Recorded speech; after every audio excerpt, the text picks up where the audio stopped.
Yes, sir. Okay, thank you. So a warm welcome to all of you in today's, session.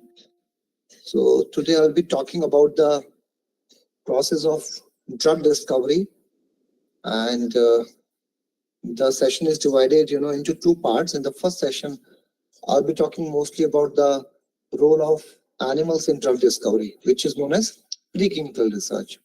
And in the second session, I'll be talking about the role of clinical trials, like the studies which are conducted on human beings. So how a molecule which is synthesized in a lab, what is a journey like it takes, what is the path it takes to finally come into the market, which we finally, take in the form of medicines. So be sharing my presentation with all of you, and feel free to ask questions, write down your questions for the end of the session, and when we complete the second session we will have a question answer session.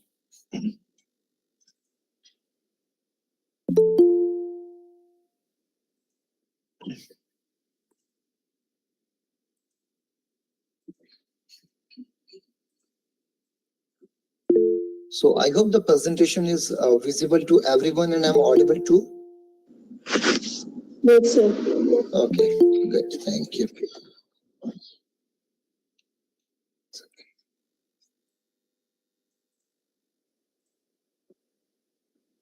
So as I mentioned, I'll be talking about the drug discovery. What is the process? What is the path? So the title of the today's discussion is Unveiling the Mysteries of Drug Discovery, from concept to cure, means from bench to bedside.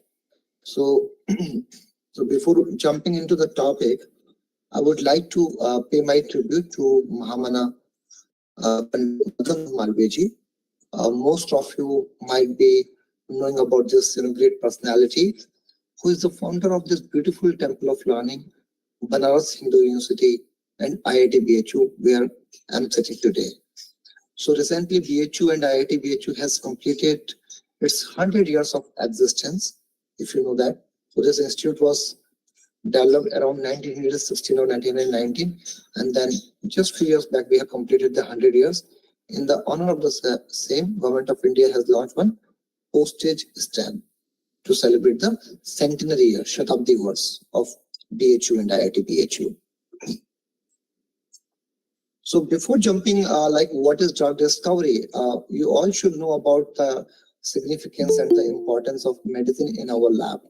We all suffer from some or the other diseases in our lifetime. Some diseases are, minor, like, fever, headache, infection, for which we have drugs in the market. We can directly go to the medical store and we can, get the medicine from the pharmacist or from the person sitting in the medical store. So these are known as a over-the-counter drug, or you can also tell them OTC drugs. But there is other category of drugs, which you cannot get directly from the medical store. Like these drugs need to be prescribed by the physician, by the doctor. So there's certain category of drugs like which has potential of getting abused, like morphine, like opioid-like drug, like tramadol, which can lead to drug addiction. So those kind of drugs, they come under the category of regulated substances or the controlled drugs, you can say. And they're only, given to the patients or to their relatives only on the prescription of the doctor. Without that, you cannot get it. But whatever drugs are available these days, with us for the treatment of either minor diseases or the major, serious life-threatening, disease like cancer, AIDS or diabetes or any other disease. We have drugs for those, for the treatment of these diseases. But have you ever thought about it, like how these drugs, they come to the market? What is their journey? What is their path? How they reach to this stage? Let me tell you, this is, it's very fascinating, to learn about the drug discovery process. But it is not a one day, work. It requires many, many years for a molecule to get discovered and then reach to the market. So there are multiple phases, or you can say multiple steps, which are involved in the process of drug discovery.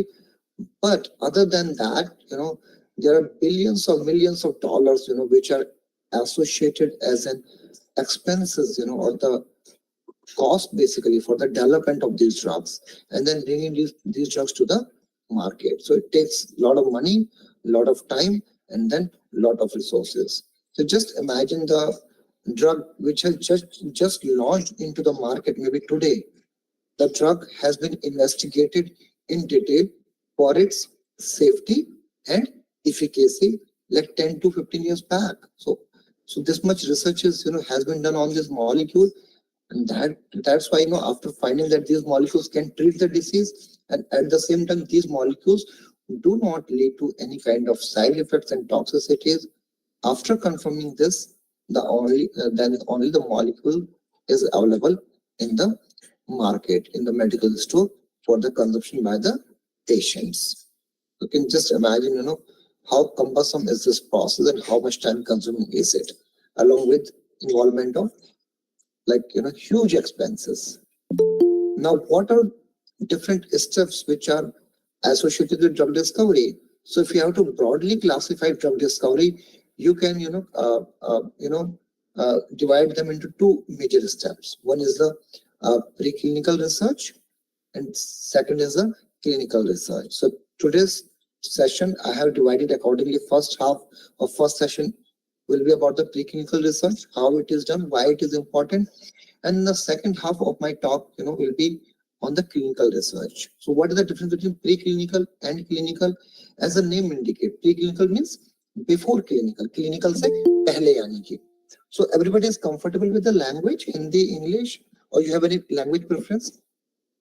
Feel free to let me know. I can use any language in which you are comfortable. Hindi में comfortable हैं ज़्यादा लोग या English में? Sir, let it be mixed.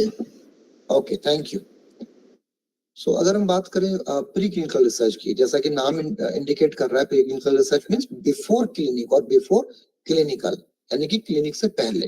What do you mean by clinical research? That means testing of the molecules on the human subjects, on the patients basically, and the healthy volunteers. यानी कि मनुष्य के ऊपर जो जांच करते हैं ड्रग्स की, और ये काम कहाँ होता है? हॉस्पिटल में. So before humans हम लोग जो करते हैं प्रीक्लिनिकल से, that is mostly done on the animals. वो जानवरों पे टेस्टिंग होती है, रैट्स पे, माइस पे, विनेपिग्स हैं, रैबिट्स हैं, डॉग्स हैं, कैट्स हैं, मंकीज हैं. तो लोअर स्पीशीज पे भी होती है एंड देन हायर स्पीशीज पे भी. और उन सारी फेसेस से जब ये ड्रग होकर निकलती है, जब पता लगता है कि ओके ड्रग ठीक है, उसके बाद उसको मनुष्य के ऊपर, हम लोग मानव के ऊपर उसको टेस्ट करते हैं. बट प्रीक्लिनिकल रिसर्च में भी अपने बहुत सारे स्टेप हैं. This is just one term, but it involves a lot of different steps involving from rational drug design. अब rational drug design का क्या मतलब है? अब कोई भी ड्रग जो आप आज कंज्यूम कर रहे हैं, आपको क्या लगता है वो जस्ट सेरेंडिपिटी से डिस्कवर हुई है? ऐसे बस किसी को पता लगा हाँ ये ड्रग बुखार कम करती है, सर दर्द कम करती है, या इससे डायबिटीज ठीक होती है और उसको फिर मार्केट में लेके आया गया? नहीं, ऐसा नहीं है. बहुत से ड्रग सेरेंडिपिटी से भी आ सकती हैं, बट ज्यादातर केसेस में क्या होता है, जो साइंटिस्ट हैं, जिनको हम प्री क्लिनिकल साइंटिस्ट कहते हैं, and I am also one of them, जहां पे हम लोग ड्रग्स को रैशनली डिजाइन करते हैं. कहाँ डिजाइन करते हैं? आप चाहे कंप्यूटर के ऊपर बात करें, कंप्यूटर पे डिजाइन करते हैं, या अपने थॉट्स पे, या फिर based on the literature review, we design them on the with the help of pen and paper. और डिजाइन हम क्या करते हैं? उसके स्ट्रक्चर को. कोई भी मॉलिक्यूल जो होता है वो एक क्या है, बेसिकली एक मिक्सचर है डिफरेंट एटम्स का. उसमें मिथाइल ग्रुप रखा है, हाइड्रोजन है, कार्बन है, साथ में उसमें और बहुत सारे एलिमेंट्स हैं. So that makes one molecule. जैसे कि बात करें पैरासिटामोल की, उसमें बेंजीन रिंग भी है, बेंजीन रिंग के साथ उसमें ethyl group, phenyl group, hydroxyl group, ये सारे ग्रुप अटैच्ड हैं. तो जैसे जैसे आप उसके स्ट्रक्चर से प्ले करते जाएंगे मॉलिक्यूल की जो एक्टिविटी है, यानी कि फार्माकोलॉजिकल एक्टिविटी. अब फार्माकोलॉजिकल एक्टिविटी का क्या मतलब है कि मॉलिक्यूल कैसे इफेक्ट दिखाएगा, उससे बीमारी ठीक होगी या नहीं होगी. तो जैसे जैसे आप उसके स्ट्रक्चर से प्ले करते जाएंगे, प्ले करने का मतलब क्या है कि आपने उसमें मिथाइल ग्रुप रखा था CH3, आपने उसको हटा के C2H5 ग्रुप से रिप्लेस कर दिया, तो इथाइल ग्रुप आ गया. हो सकता है इथाइल ग्रुप लगने से क्या होगा, उसकी एक्टिविटी बढ़ जाएगी, उसके साइड इफेक्ट कम हो जाएंगे. तो इसी को रैशनल ड्रग डिजाइन बोला जाता है, कि जिसमें हम लोग उसको थॉरोली बेसिकली प्लान करते हैं इस किसी भी मॉलिक्यूल को, कि इस मॉलिक्यूल की जो एक्टिविटी है, फार्माकोलॉजिकल एक्टिविटी है in terms of treating the disease will be high, but at the same time its potential to cause the serious side effects and toxicity should be low, वो कम से कम होना चाहिए। अगर कोई भी ड्रग मान लीजिए किसी बीमारी को ठीक कर रही है और वो लगता है कैंसर क्योर कर देगी, but at the same time लगता है कि वो ड्रग कोई ऐसा अनवांटेड साइड इफेक्ट्स प्रोड्यूस कर रही है कि पेशेंट जो बेकार हो गया लाइफ लॉन्ग, तो इस टाइप की मेडिसिन को एनकरेज नहीं किया जाता। हमेशा वही मॉलिक्यूल मार्केट में कोशिश की जाती है लाने की जो मॉलिक्यूल साइड इफेक्ट्स कॉज ना करें, टॉक्सिसिटी कॉज ना करे। लेकिन उसके बाद भी बहुत सारे मॉलिक्यूल्स ऐसे हैं, ज्यादातर दवाइयां ऐसी हैं जिनके कुछ ना कुछ साइड इफेक्ट होते ही हैं। तो वो हमको समझना है, हमको एजुकेट होने की जरूरत भी है कि दवाइयां कब खानी है, नहीं खानी है, कितनी खानी है। बट ये सारा जो चीजें पूरा रैशनल ड्रग डिजाइन के टाइम पे बेसिकली इसको थॉट दिया जाता है डिटेल में, और उसके बाद फिर उसकी सिंथेसिस होती है, उसको लैब में बनाया जाता है, केमिस्ट्री लैब में। तो जो केमिस्ट है, मेरे बहुत सारे कलीग्स हैं यहाँ पे BHU में जो केमिस्ट्री का काम करते हैं, जो उन मॉलिक्यूल्स को डिफरेंट रिएक्शन से उसमें डिफरेंट केमिकल्स मिलाए जाते हैं, फिर रिएक्शन की जाती है, फिर उनके स्पेक्ट्रा को इंटरप्रेट किया जाता है डिफरेंट टेक्निक से, जैसे कि NMR हो गया, यूवी स्पेक्ट्रोस्कोपी हो गई, या IR हो गया, या LCMS हो गया। उसके थ्रू फिर उसको सिंथेसाइज किया जाता है, उसको प्यूरिफाई किया जाता है। प्यूरिफाई इसलिए करते हैं ताकि उसमें बाकी और कुछ भी ना आए मॉलिक्यूल के अलावा। प्यूरिफाई नहीं करेंगे तो उसका जो इफेक्ट्स है वो ये नहीं पता लगेगा कि वो इम्प्योरिटी की वजह से है या फिर प्योर ड्रग की वजह से है। तो इसलिए प्यूरिफिकेशन इंपॉर्टेंट है, सारी इम्प्योरिटी उसको निकालना होता है। उसके बाद जब मॉलिक्यूल प्यूरिफाई हो जाता है, फिर उसमें हम लोग क्या करते हैं, we go for the animal testing. Why animal testing? Now you can ask me this question, why animal testing? So इस क्वेश्चन का आंसर हम लोग सब्सिक्वेंट स्लाइड में देंगे कि एनिमल टेस्टिंग क्यों करते हैं। फिर एनिमल टेस्टिंग भी कई तरीके की होती है, उसमें से पहले एनिमल टेस्टिंग है short term animal testing. Short term का मतलब कि वो कुछ हफ्ते के लिए या कुछ महीने के लिए हो सकती है, लेकिन कुछ एनिमल टेस्टिंग ऐसी होती है जो लॉन्ग टर्म होती है, वो कई हफ्ते से लेके कई बार कई महीने और सालों तक भी चल सकती है। जैसे कि कैंसर की बहुत सारी स्टडीज हैं, कैंसर इंड्यूस करने में कई बार सालों लग जाते हैं, उसको ट्रीट करने में कई बार सालों लग जाते हैं। तो कुछ स्टडीज ऐसी हैं जो 1 साल 2 साल तक भी चलती हैं, स्पेशली हायर स्पीशीज पे। हायर स्पीशीज जैसे कि डॉग्स हैं, मॉन्कीज हैं, तो उनमें कई बार वो 1 साल 2 साल तक भी जाती हैं स्टडीज, तो उनको हम लॉन्ग टर्म स्टडीज बोलते हैं। उसके बाद जो भी डेटा आता है एनिमल्स के ऊपर या उसकी केमिस्ट्री के ऊपर या उसके प्यूरिफिकेशन के ऊपर, या फिर जो भी डेटा है, वो सारा डेटा फिर कहाँ सबमिट किया जाता है, इंस्टीट्यूशनल रिव्यू बोर्ड उसको रिव्यू करता है, और वो डेटा फिर DCGI, इंडिया में अगर हम बात करें तो इंडिया में जो अपर मोस्ट अथॉरिटी है जो अप्रूवल देती है किसी भी मॉलिक्यूल को या किसी भी ड्रग को मार्केट में लाने के लिए, वो होता है drug controller general of India. अगर हम अमेरिका की बात करें तो अमेरिका में यही काम जो एजेंसी करती है उसका नाम है FDA, food and drug administration, या फिर उसको आप USFDA भी बोल सकते हैं, United States food and drug administration. तो this is the umbrella in US which is looking after this. ऐसे यूरोप की अगर हम बात करते हैं, यूरोप में EMA है, EMA is European medical agency. तो वहां पे EMA की रेस्पॉन्सिबिलिटी है कि कोई भी ड्रग मार्केट में आएगी या नहीं आएगी, और आएगी तो कैसे आएगी। इंडिया में वो काम DCGI का है, जो कि drug controller general of India होते हैं, ठीक है।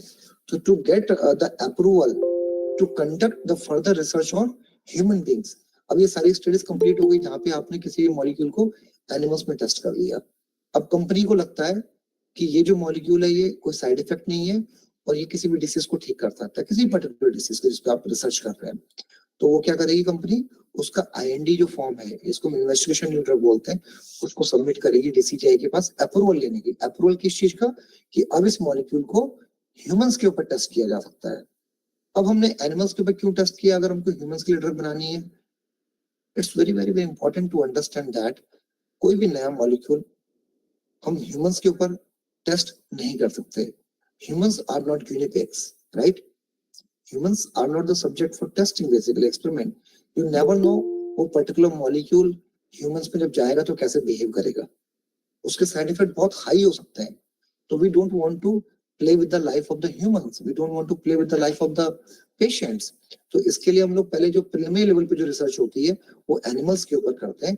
हालांकि ऐसा नहीं कि एनिमल लाइफ प्रीशियस नहीं है, but still as a human we consider that human life is more superior than animals. So and we don't want to create any big issues for the humans. So before that, we try to test those new medicines or new molecules on the animal models, different animal models. और जब animal में वो drug safe पाई जाती हैं और efficacious पाई जाती हैं, फिर हम उन molecules को लेके जाते हैं clinical trials में. clinical trials के बहुत सारी phases हैं. इसमें phase 0 भी आता है, phase 1 आता है, phase 2, phase 3. इन सभी को हम डिटेल में डिस्कशन करेंगे अपने सेकंड सेशन में. उसके बाद इसमें बहुत सारे फर्दर स्टेप्स इन्वॉल्व हैं, और जब ये स्टडीज कंप्लीट हो जाती हैं फेज 0 से लेके फेज 3 तक, तो उसके बाद फिर जो भी डेटा है, all data needs to be submitted to the DCGI for the NDA approval. Now, what is this IND submitted or IND approval? This is investigational new drug application or approval, and this is the new drug approval. Now, this is the step when you call any molecule as drug. Before clinical trial or before the approval of this, DCGI. Excuse me, sir. Yes. Please, sorry sir. to interrupt you. Are you showing your screen? Yeah. You are not able to see my screen? No. We people are not getting that screen actually. Oh, really? So, okay. I mean, the slides are not changing. It's just stuck to just one. Okay. First one. Let me, say what is happening. Actually, this should not happen. But, Sir, it is visible. I think all of the participants need to pin that particular. Pin the slide. Okay. So, were you able to see that slide was moving? Just one first slide on which you are showing the data, the preclinical, clinical. Exactly, sir, exactly. Same with me. Okay, let me, share the screen again. I don't know what happened. Please share the entire window. Yeah.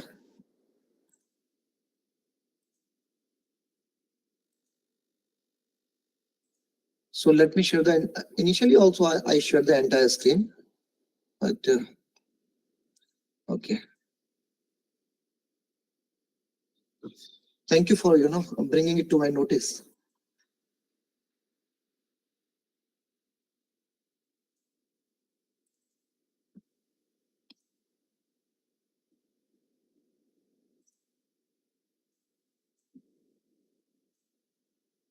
So is the screen visible now? And Yes, sir. Is it moving? Yes, sir. Yes, sir. Is it moving? Yeah. Yeah. Okay. So now it's working, I think, right? Perfect. So actually, we were on the first slide only, I think that's why you got confused, like what happened, right? So this slide you can see, right? Yes, this only we could see. Yeah. I was talking about this slide only then. Yeah. Okay, thank you. So so NDA is basically new drug approval process. So any molecule, can be called drug only when it gets the approval by the Drug Control General of India. That okay, this molecule is now approved, and now we can call it as a drug, or you can call it medicine basically. Okay, and then after this stage, it can be launched into the market for the use by different patients. Okay, so this is the overall process of the drug discovery, how a molecule is developed, and then it goes into the market. So as I mentioned, my first session will be focused on the preclinical research, where we test the new molecules on the different animal models. So I will be talking about the ethics in animal research, why we are supposed to follow the ethics, and what is the need to do the animal experiment, and why it is important. And there are different pros and cons. There are several people who are in support of the animal studies, but there is another set of people who said that animal research is not mandatory. So I will touch on that topic a little bit so that you can have a idea about whether animal research, which is a big topic of debate in the in the field of drug discovery today, you can have an idea like is it really important and how it can contribute to the drug discovery. So the ethics in animal research, where we are mostly involved in using the animals in the research and education. Okay, so what do you see here in this picture? It's an animal or a teddy bear, you can say, right? It's somewhere in the space, right? Okay, so tell me one thing. You have an idea about the use of animals in research? We do use the animals in research. Even industries, pharma industry, they use the animals. I hope you must be knowing about it, right? Yeah, bit. Great. Okay, thank you. So, okay. So this is a highly controversial topic actually, I would say. And it is an unavoidable fact that animal research has allowed the development of medicines and vaccines and different surgical techniques and the advanced scientific understanding in many areas. You can see this person, holding a tag or board, with I would not be alive without the animal test. So there is no doubt that, whatever drugs, which are available in the market, आप जो भी दवाइयाँ खा रहे हैं, जैसे आप sir दर्द होता है तो जाते हैं आप मेडिकल स्टोर से एस्प्रिन, पैरासिटामोल या डाइक्लोफेनाक कुछ भी ले आते हैं, सर दर्द होता है, आप खाते हैं, आप ठीक हो जाते हैं, राइट? लेकिन क्या आपको पता है दवाइयाँ कैसे मार्केट में आई हैं? They did not came to the market directly. इसमें बहुत सारा इन्वेस्टमेंट है, बहुत सारी एनिमल स्टडीज इन्वॉल्व है, क्योंकि हम डायरेक्टली किसी भी मॉलिक्यूल को टेस्ट नहीं कर सकते ह्यूमंस के ऊपर, वो अनएथिकल है. So before that it has to be tested on the animals basically. तो animals has played a big role, I would say, चाहे वो कोई भी एनिमल्स हो, रैट हो, माइस हो, गिनी पिग्स हो, मंकीज हो, डॉग्स हो. ऐसे अगर हम बात करें डेवलपमेंट ऑफ वैक्सीन की, we recently faced this big pandemic, COVID-19, right? Coronavirus. So fortunately, in different parts of the world, including India, we were able to develop the vaccine against this virus. But again, do you know how this vaccine has been developed? Again, animal research has played a very, very important role in the development of the vaccines. If you go to the detail, you will come to know how animals, are used basically. So animals are used, to create the models of the different disease. जैसे कि diabetes का model की बात करें, cancer की बात करें या कोविड की भी बात करें, तो हम उसमें पहले मॉडल डेवलप करते हैं, और जब उस एनिमल में सिम्टम्स आ जाते हैं डिसीज के, फिर हम उन एनिमल्स को ट्रीट करते हैं उस नए मॉलिक्यूल से, जस्ट टू सी कि दो symptoms of the disease can be mitigated और ट्रीटेड इन दिस एनिमल्स और नॉट. सर्जिकल टेक्निक्स की अगर हम बात करें, लेप्रोस्कोपिक सर्जरी है, ठीक है ना, हार्ट सर्जरी है. आपको क्या लगता है कि जितने भी डॉक्टर्स हैं, सर्जन्स हैं, वो डायरेक्टली बेसिकली जो भी ह्यूमंस के ऊपर इतने बड़े बड़े सर्जिकल प्रोसेस करते हैं, कि वो डायरेक्टली ह्यूमंस के ऊपर सीख गए हैं? नो. उससे पहले लोगों ने, डॉक्टर्स ने या कई लोगों ने पास में पहले एनिमल्स के ऊपर समझा है कि एनिमल्स की क्या एनाटॉमी और फिजियोलॉजी है, स्पेशली लार्ज एनिमल्स की. तो उसमें अगर हम बात करें तो डॉग्स का बहुत इंपॉर्टेंट रोल है, या मंकीज का, या अदर लार्ज एनिमल्स का, because their anatomy and physiology is somewhat similar to the humans. उनका भी हार्ट है, that is also 4 chambered. हमारा भी हार्ट 4 chambered है. Ventricles, left ventricle, right ventricle, left auricle, right? So it is similar basically.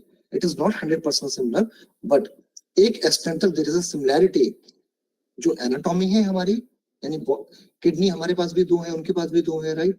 ऐसी बात करें तो रेस्पिरेटरी सिस्टम की अगर हम बात करें, लंग्स की बात करें, so whatever physiological symptoms are present in the animals, they are also present in the humans.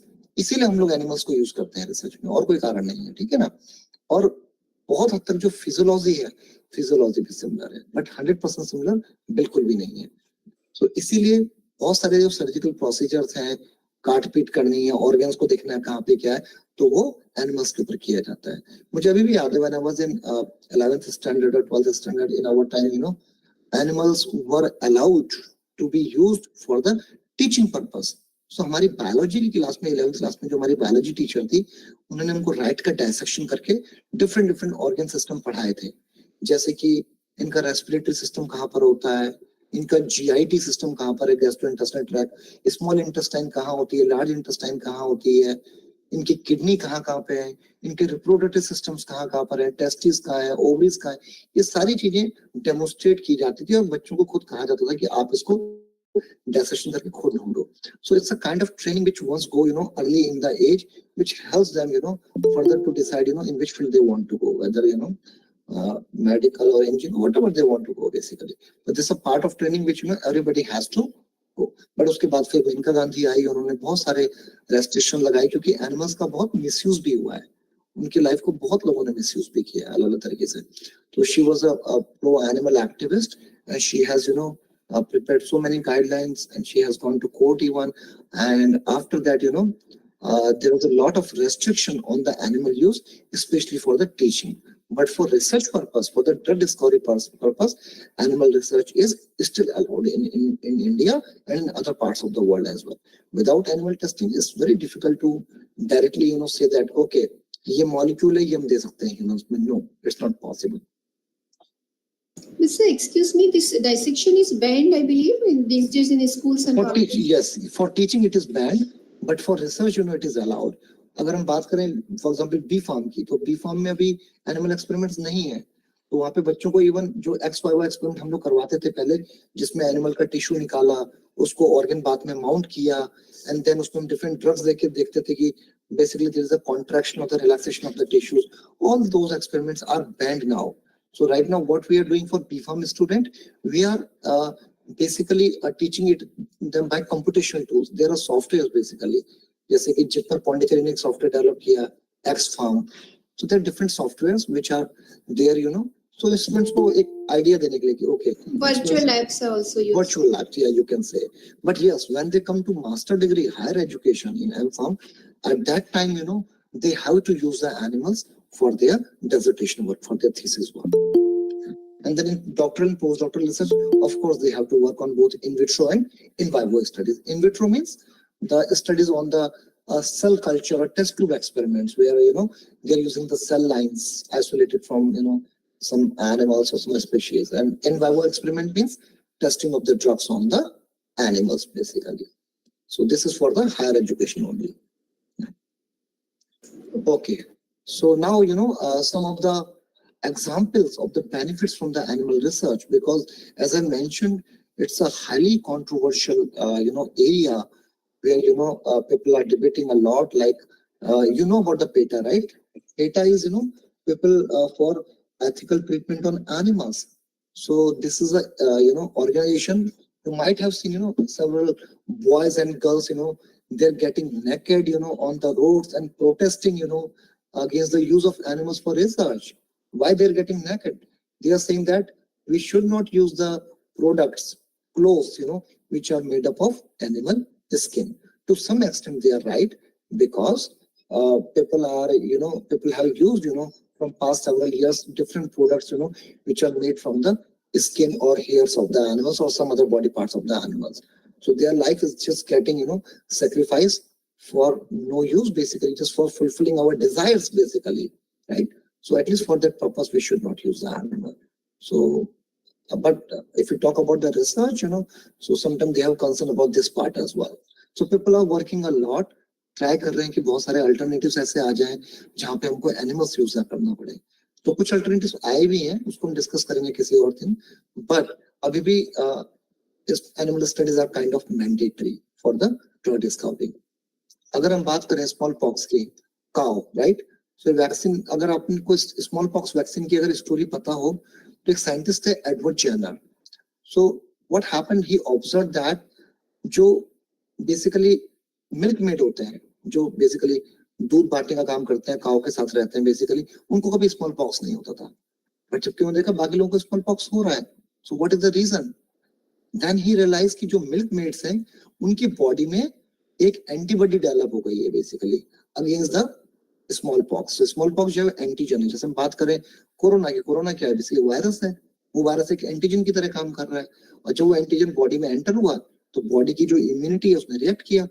Now body immunity will try to develop certain antibodies to kill that virus or bacteria, but sometimes the virus is so powerful that our immunity cannot nullify it. उसको खत्म नहीं कर सकती. तो उस case में disease dominate हो जाती है और पेशेंट बीमार भी हो जाता है, कई बार मर भी जाता है, जैसा ये कोविड के केस में हुआ था.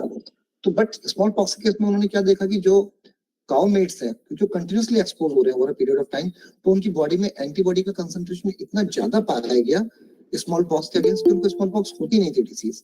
और वहीं से उन्होंने फिर स्मॉल पॉक्स वैक्सीन की डिस्कवरी की. Same is the case with polio vaccine. Polio now has been eradicated from most of the countries. अगर आपको याद होगा, जब हम बहुत छोटे थे तो घर पे पोलियो की वैक्सीन पिलाने के लिए आते थे, अभी भी शायद हो सकता है, but now it has been eradicated from most of the countries. And इसकी वैक्सीन की डिस्कवरी हुई है because of the using mouse and monkeys. Similarly, if you know about the discovery of insulin, it's a very fascinating discovery. So Banting is one of the scientists who's working in one of the institute in Canada. So Banting और उनके student काम कर रहे थे dogs के ऊपर. उन्होंने क्या देखा बेसिकली कि डॉग्स को उन्होंने बहुत ज्यादा ग्लूकोज फीड किया, and then they found that कि उन डॉग्स को अगर हम लोग पैंक्रियास को आइसोलेट करते हैं, उन्होंने पैंक्रियास को मुझे बनाया, जो पैंक्रियास एक ऑर्गन हमारा जिससे इंसुलिन हार्मोन रिलीज होता है बेसिकली. तो व्हाट दे डिड, पैंक्रियास का उन्होंने आइसोलेट किया दूसरे डॉग से, उसका होमोजेनेट बनाया, और जिस डॉग को बहुत सारा ग्लूकोज दिया था उसको इंजेक्ट किया पैंक्रियास का homogenate. And surprisingly what he found that after injecting this extract of the pancreas, the blood glucose level of these animals were significantly decreased. So now he realized that, okay, there is something in this pancreas which is leading to the significant decrease in the blood glucose level. Diabetes क्या है basically? Sugar जिसको हम बोलते हैं simple language में. Common man क्या बोलता है कि sugar हो गया मुझे, अब मैं मीठी चीजें नहीं खाऊंगा. तो that is known as diabetes basically. तो उसके ऊपर बेसिकली पेंटिंग और उसके स्टूडेंट ये काम कर रहे थे, और उसके बाद फिर धीरे से उनको पता लगा कि वो जो पैंक्रियाज है उसके अंदर बेसिकली इंसुलिन एक पेप्टाइड है. It consist of 2 chain, short chain and long chain. तो पेप्टाइड है जो बेसिकली रेस्पॉन्सिबल है ब्लड ग्लूकोज लेवल को कम करने के लिए, और बाद में पता लगा उस पेप्टाइड का नाम इंसुलिन है. और उसके स्ट्रक्चर को भी डिस्कवर किया गया कि इंसुलिन का ये स्ट्रक्चर होता है. उसके बाद इंसुलिन की मैन्युफैक्चरिंग स्टार्ट हो गई. So that is one of the revolutionary discovery in the field of drug discovery, I would say. And for this discovery they have received the Nobel prize as well. एंड अभी लाखों करोड़ों patient insulin की वजह से जिंदा है. ऐसी अगर हम बात करें टिटनस की वैक्सीन की, रूबेला की वैक्सीन की, एंथ्रेक्स की, रैबीज की, ये सारी सिर्फ इसलिए पॉसिबल हुआ कि हम कुछ एक्सपेरिमेंट कर पाए डिफरेंट एनिमल्स में.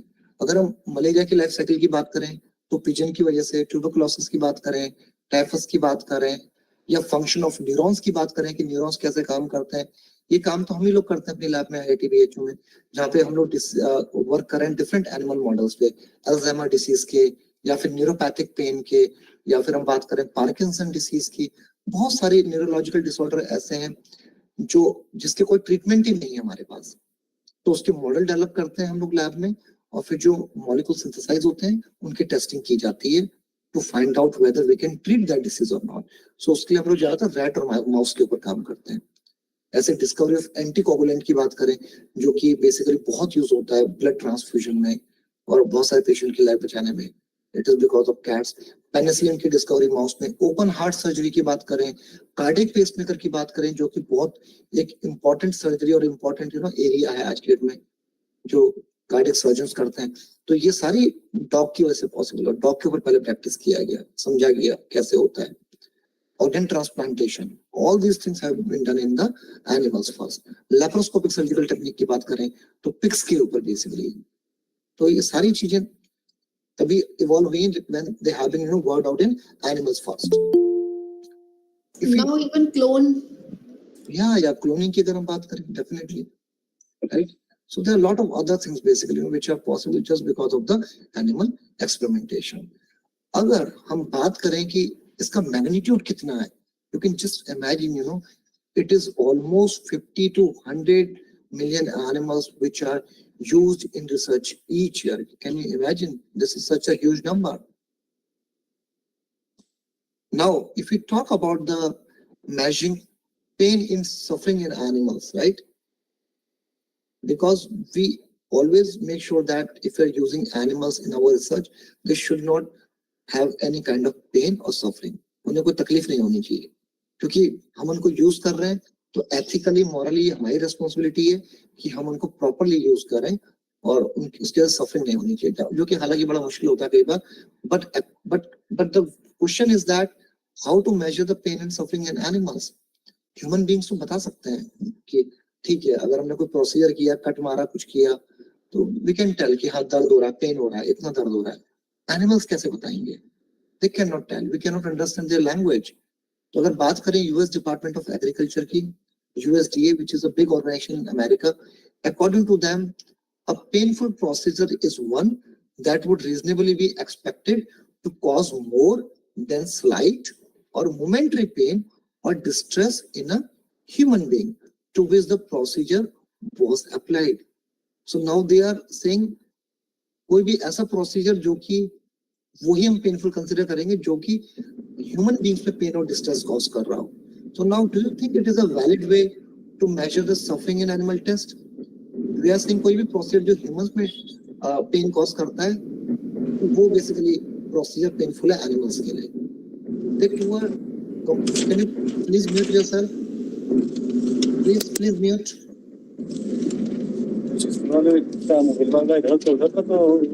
May I request you to mute yourself? इधर को उधर चला जाता है सब. ये चलेंगे तो बाबतपुर के आगे आशुतोष जी, मिश्रा जी, फीडबैक भर देंगे. क्या ये था, ये था, ऐसे था, ये था. चलिए ठीक है. Okay. Am I audible? Yes, Yes, sir. sir. Yes, sir. Thank you. Sorry about that. So, what do you think? This is a valid way to measure the suffering in animals?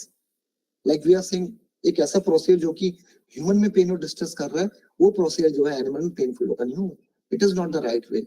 Animals are completely different species. Humans are a way more different species, and they both are different from each other. Animals are smaller than humans. So how you can compare the pain of an animal with the pain of a human? So in UK, United Kingdom, the experiments are classified as mild, moderate or substantial in the amount of suffering they cause an animal. इन्होंने तीन category में इसको divide कर दिया कि जहाँ पे कुछ छोटा मोटा कट होगा तो उसको माइल्ड कैटेगरी में डाल देते हैं, जहाँ पे कुछ मेजर सर्जरी इन्वॉल्व है तो उसको मॉडरेट बोल दो, और जहाँ पे एक या ज्यादा सर्जरी इन्वॉल्व है उसको सब्सटेंशियल बोल दो. एक और कैटेगरी इन्होंने बनाई जिसको ये लोग अनक्लासिफाइड बोलते हैं, जिसमें बोलते हैं कि एनिमल उसमें एनेस्थेसाइज किए जाते हैं बट उनको सैक्रिफाइस कर दिया जाता है before regaining the consciousness. Now we are using the word sacrifice, not killing, because we are using the animals for the human cause, for for the human reason, you can say. So that's why we use the word sacrifice. So this is the another category where we are using the animals, but we are sacrificing them before they come into the consciousness.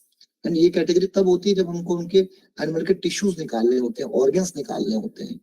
तो कई बार हमको समझना होता है कि ये particular molecule या drug कैसे काम कर रही है.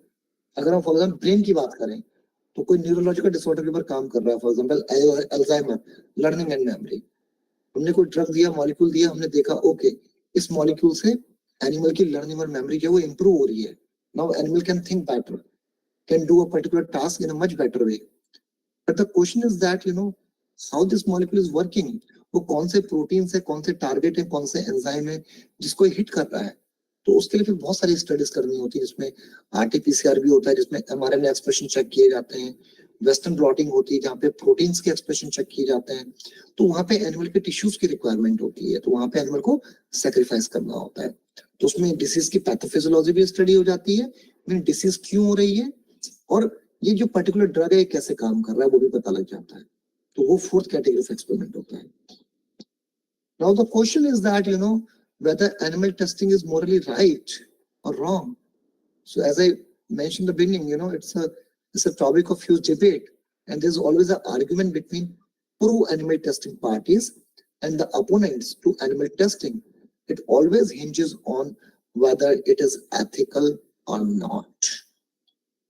Now, if we talk about the advocates for animal testing, the people, who, supports the animal research, right? They have a claim that animal research is mandatory and it is important because they think that human life has greater intrinsic value than animal. We always think that we are a superior species, right? Human superior है किसी भी animal से, तो हमारी जो value है वो ज्यादा है, तो we have more right to survive. I don't know whether it is true or not, but this is what humans think, what we think, right? Second point जो है एडवोकेट्स का, जो सपोर्ट करते हैं एनिमल रिसर्च को, उनका कहना है कि जो लेजिस्लेशन है वो प्रोटेक्ट करता है सारे लैब एनिमल को क्रुएलिटी से, मिसट्रीटमेंट से. ये भी हालांकि बहुत हद तक ठीक है कि नहीं ये भी नहीं पता, क्योंकि बहुत सारी एनिमल फैसिलिटीज है जहाँ पे एनिमल के यूजेस को परमिट किया जाता है बट वहां पे उनका प्रॉपर ध्यान नहीं रखा जाता, उनकी केयर नहीं होती है. तो केयर ना करना भी एक टाइप की क्रुएलिटी है एनिमल के साथ, तो वो भी अलाउड नहीं है. But yes, the advocates of animal research, they have this point. Now, the another point which they have, that millions of animals are killed every year for food. Many of us are non-vegetarian and we eat, non-veg food just by our choice, like, meat or chicken or whatever, right? So these people are claiming, when we can sacrifice the animals, to satisfy our, like hunger, isn't the medical research is a more worthy reason for their death, for their sacrifice, where we are trying to save the life of the humans or the patient from some deadly disease. This is the another important point which advocates are having. Now the fourth point which they are making, बहुत कम animal ऐसे होते हैं जिनको pen होता है और ज्यादातर cases में हम क्या करते हैं, एनिमल्स को सैक्रिफाइस कर देते हैं बिफोर दे एक्चुअली सफर. तो ये भी जरूरी नहीं है क्योंकि again we don't know whether animal is feeling the pain or not or how much pain they are feeling, but yes, they have their own claims.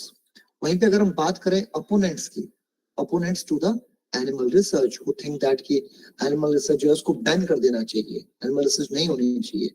PETA की अगर हम बात करें, people for ethical treatment animal, so they have a big points, like animals have as much right as humans to live on this planet. ये planet सभी को belong करता है, right? So we all have equal right to live. Then strict controls have not prevented some animals from being abused. Also such instances are rare. As I mentioned, कि बहुत सारे legislation में guidelines हैं, provisions हैं कि we cannot misbehave with the animals, we cannot have cruelty, but still कई जगह पे ऐसा होता है कि they are suffering, they are being treated badly. Again, death for the research, isn't it unnecessary? This is the another point which they made. And then animals suffer while they are locked up. And how do we know when they do and don't feel pain? This is a very valid point, right? हमने animals को cages में रख दिया है, basically animal cages में. Rat and mice है तो उनके अलग cages आते हैं. अगर dogs हैं या फिर monkeys हैं, they have large cages, like jail की तरह, prison की तरह. जैसे कैदी को जेल में रखा जाता है, इस तरीके से हमने उनको प्रिजन में रख लिया, अपने कैप्चर में रख लिया है और हम मॉडल डेवलप कर रहे हैं और दवाइयां दे दे के चेक कर रहे हैं कि दवाई का कुछ असर हो रहा है या नहीं हो रहा है. तो ये सारी चीजें इन पे होती हैं और फिर पता नहीं कि उनको पेन है कि नहीं है. How do we know that? They can not tell you, we can not understand their language, so their points are also valid. So because of all these like pros and cons which are associated with the animal research, there's a new set of guideline जो कि emerge हुई over a period of time, जिसमें कि ये decide किया गया, बहुत सारी कमिटीज बैठी डिफरेंट कंट्रीज की, उन्होंने फिर ये डिस्कस किया कि ठीक है, हम समझते हैं इस चीज को, अगर हम ड्रग डिस्कवरी की बात करें तो वहां पे एनिमल रिसर्च को बैन करना इम्पॉसिबल है, लेकिन हम लोग प्रोसीजर्स को अपने रिफाइन कर सकते हैं जिससे कि एनिमल्स का कम से कम यूज हो और उनकी जो सफरिंग है वो कम से कम हो. तो वहां पे 3R कॉन्सेप्ट का बर्थ हुआ. What is 3R concept? First R is the reduction, second R is the refinement, and third R is the replacement. These 3 R's. So 1R is use statistical methods so that a smaller number of animals are required. Now we have the different statistical tools, or you can say statistical analysis, by which we can basically tell how much what is the minimal number of animals which is required to achieve the statistical significance. So any data is useless if we don't apply the statistical analysis, because that will tell us how one group is different from the another group. कैसे पता लगेगा disease induce हुई है कि नहीं हुई है? अगर डायबिटीज की बात करें तो how do we know that कि डायबिटीज इंड्यूस हुआ है कि नहीं हुआ? तो नॉन डायबिटिक एनिमल से डायबिटिक एनिमल के ब्लड ग्लूकोज लेवल को कंपेयर करते हैं और उसमें स्टैटिस्टिकल एनालिसिस करते हैं. एट द सेम टाइम जो डायबिटिक एनिमल है जिसको डायबिटीज है उसके ब्लड ग्लूकोज लेवल को कंपेयर किया जाता है दूसरे डायबिटिक एनिमल से जिसको हमने ट्रीटमेंट दिया है अलग अलग ड्रग्स का. फिर देखते हैं कि ट्रीटमेंट से ब्लड ग्लूकोज लेवल जो है वो डिक्रीज हुआ या नहीं हुआ. बट ये हम तभी बोल सकते हैं जब स्टैटिस्टिकली डेटा सिग्निफिकेंट आता है. तो this is the importance of statistical analysis. और वहीं से हमको पता लगता है ओके n = 6 और n = 8, यानी कि एक ग्रुप में 8 एनिमल या 6 एनिमल बहुत है, आपको एक ग्रुप में 40-50 एनिमल लेने की जरूरत नहीं है. तो this way we can reduce the number of animal. Second R is refinement. Refinement means हम लोग अपने प्रोसीजर्स को इस तरीके से रिफाइन करें कि एनिमल्स को पेन ना हो। तो एक ही सेट ऑफ एनिमल को अलग अलग स्टडी के लिए यूज कर लिया जाए अगर पॉसिबल है तो उसमें ज्यादा एनिमल यूज नहीं करने पड़ेंगे। प्रोसीजर्स को इस तरीके से रिफाइन किया जाए कि एनिमल को तकलीफ नहीं हो। Replacement, this is a third R. That means ऐसे कुछ प्रोसीजर डेवलप किए जाए या ऐसे कोई मेथड डेवलप किए जाए जिससे कि हम ड्रग्स को एनिमल्स के ऊपर टेस्ट ना करना पड़े।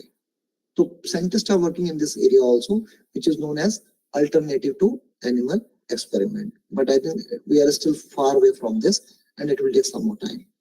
हाँ, लेकिन जहाँ पे 100 एनिमल यूज करने थे वहां पे हमने इन विट्रो टेक्निक का यूज किया। जैसे कि सेल लाइन मैंने बताया, तो सेल लाइन में basically it's not an animal, it's just one cell line which is isolated from some living species. उसमें हमने डायरेक्टली ड्रग को देके टेस्ट किया कि ड्रग का इफेक्ट आ रहा है या नहीं आ रहा है। जैसे कि मैं बात करूं ब्लड ग्लूकोज की अगेन, तो ब्लड ग्लूकोज के लिए basically pancreatic beta cells responsible होती हैं जो कि रिलीज करती हैं इंसुलिन को।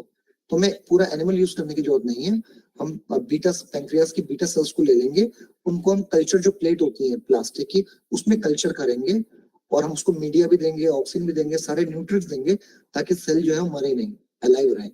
और फिर उसमें हम ग्लूकोज से ट्रीट करेंगे उसको, ग्लूकोज से ट्रीट करने के बाद अपनी ड्रग्स के साथ भी ट्रीट करेंगे और फिर देखेंगे ड्रग देने के बाद उसमें ब्लड ग्लूकोज का लेवल कितना कम हुआ या नहीं हुआ। तो वहां पे आपको एनिमल एक्सपेरिमेंट को आप थोड़ा सा अवॉइड कर सकते हो। तो आपके पास 10 मॉलिक्यूल थे, 10 में से आपने फिल्टर किया, ओके ये 2 मॉलिक्यूल अच्छा काम कर रहे हैं, तो वो 10 के 10 मॉलिक्यूल आपको टेस्ट करने की जरूरत नहीं है एनिमल्स में, सिर्फ 1 या 2 मॉलिक्यूल आप टेस्ट करके बता सकते हैं एनिमल्स में कि हाँ which is the best one which should be taken forward. What is success rate for sir this replacement? तो रिप्लेसमेंट के सक्सेस रेट की बात करें तो it varies from drug to drug, so it's hard to say like as such. अगर मैं animal studies की बात करूं तो success rate is less than 5%। All the animal studies basically more than 95% of the molecule which are studied on animals, they do fail in the clinical trials due to n number of reasons. But we don't have a better alternative, so we have to test the animals, test the drugs on the animals. So yes, there are more और more methods are coming. Like these days organoids are coming. Organoids में क्या करते हैं हम लोग, किसी भी organ का 3D structure बना लेते हैं, live structure, जैसे heart हो गया, kidney हो गई, या testes है, ovaries है, और उसमें directly हम लोग drugs को test करते हैं. So these processes are getting refined day by day, so that success rate can be increased. But this is one way by which we can decrease the number of animals. Now, in this slide, what I want to tell you or sensitize you the importance of the animal experiments. So what do you see in the picture on the right hand side? There are 3 kids who are writing on the notebook with the help of pens. Do you see any abnormality here? They are having very short hands and almost they don't have hands. So what is the problem from which they are suffering? This is known as one of the blunder in the history of drug discovery, and it happens around in 1960s throughout the Europe actually, and this blunder is known by the name thalidomide disaster. Now, what is this thalidomide? So thalidomide was a drug which has been developed by one company, pharma company ने एक drug बनाया thalidomide for the treatment of morning sickness in pregnant women. जो सुबह सुबह morning sickness होता है उसको treat करने के लिए drug develop हुई थी thalidomide. So thousands of women all over the Europe, they have used that drug. But unfortunately इस drug के ऊपर बहुत ज़्यादा animal testing नहीं हुए. इसके सेफ्टी एस्पेक्ट्स को बहुत ज्यादा डिटेल में चेक नहीं किया गया. उस समय ड्रग्स के ऊपर जो भी बेसिकली रिसर्च होती थी वो बहुत प्रिलिमिनरी लेवल पे होती थी और बहुत स्ट्रिक्ट रूल्स गाइडलाइंस नहीं थे. तो that drug came to the market without much investigations, especially on its safety aspects, and the drug came to the market. And then finally what happened, these children, you can see here, they were born with a disease which is known as phocomelia. So phocomelia is the disease, it's a teratogenicity basically, because this drug interferes with the fetus when it is, being formed in the womb of the mother. and due to the genetic abnormality, the kids were born with the short limbs, some kids were born even without limbs, and some kids are born with seal-like limbs. बिल्कुल जुड़े हुए निकले उनके पैर, किसी के पैर ही नहीं, किसी के हाथ ही नहीं, किसी के छोटे छोटे हाथ।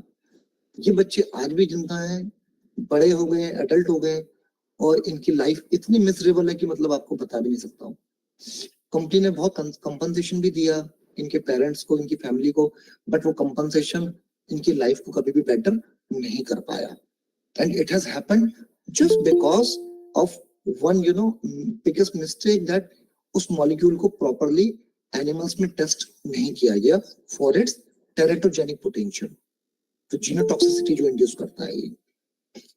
सो बट फॉर्चुनेटली अमेरिका में भी ये मॉलिक्यूल गया था उस समय, यूनाइटेड स्टेट्स में, बट वहां पे एक लेडी साइंटिस्ट थी एफडीए में, उनका नाम अभी मुझे याद नहीं आ रहा है। उन्होंने स्ट्रिक्टली उसको मना कर दिया कि इस मॉलिक्यूल के ऊपर हमारे पास इनफ डेटा नहीं है, तो हम इसको अमेरिकन मार्केट में अलाउ नहीं कर सकते।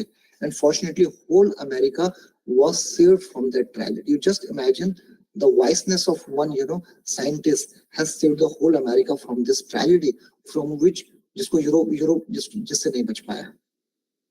एंड अगर हम ब्रिटिश लॉ की बात करें तो it requires that any new medicinal drug to be used on humans must undergo a substantial testing program, including testing on at least 2 different species of live mammal. So ये law बाद में आया जब ये थैलेमाइड डिजास्टर हो गया, फोकोमिलिया disease encounter हो गई, उसके बाद ये लॉ आया कि अब जो भी फार्मास्यूटिकल कंपनी है उनको डेटा सबमिट करना पड़ेगा on at least 2 different species of live mammal, and one of which must be a large non-rodent like monkeys or dogs. तो उनके ऊपर स्टडी करनी ही पड़ेगी, और वो डेटा जब पाया जाएगा कि सेफ है, उसके बाद ही हम अलाउ करेंगे उस मॉलिक्यूल को ह्यूमंस में टेस्टिंग के लिए। This of course means that any company wanting to release a medical drug must by law undertake animal testing regardless of how they feel about it ethically. बहुत सारी companies होती हैं, बहुत सारे लोग होते हैं जिनको लगता है कि नहीं यार एनिमल स्टडीज नहीं करना, ये हमारा मॉलिक्यूल तो ठीक होगा, क्यों एनिमल्स की लाइफ को सैक्रिफाइस करें।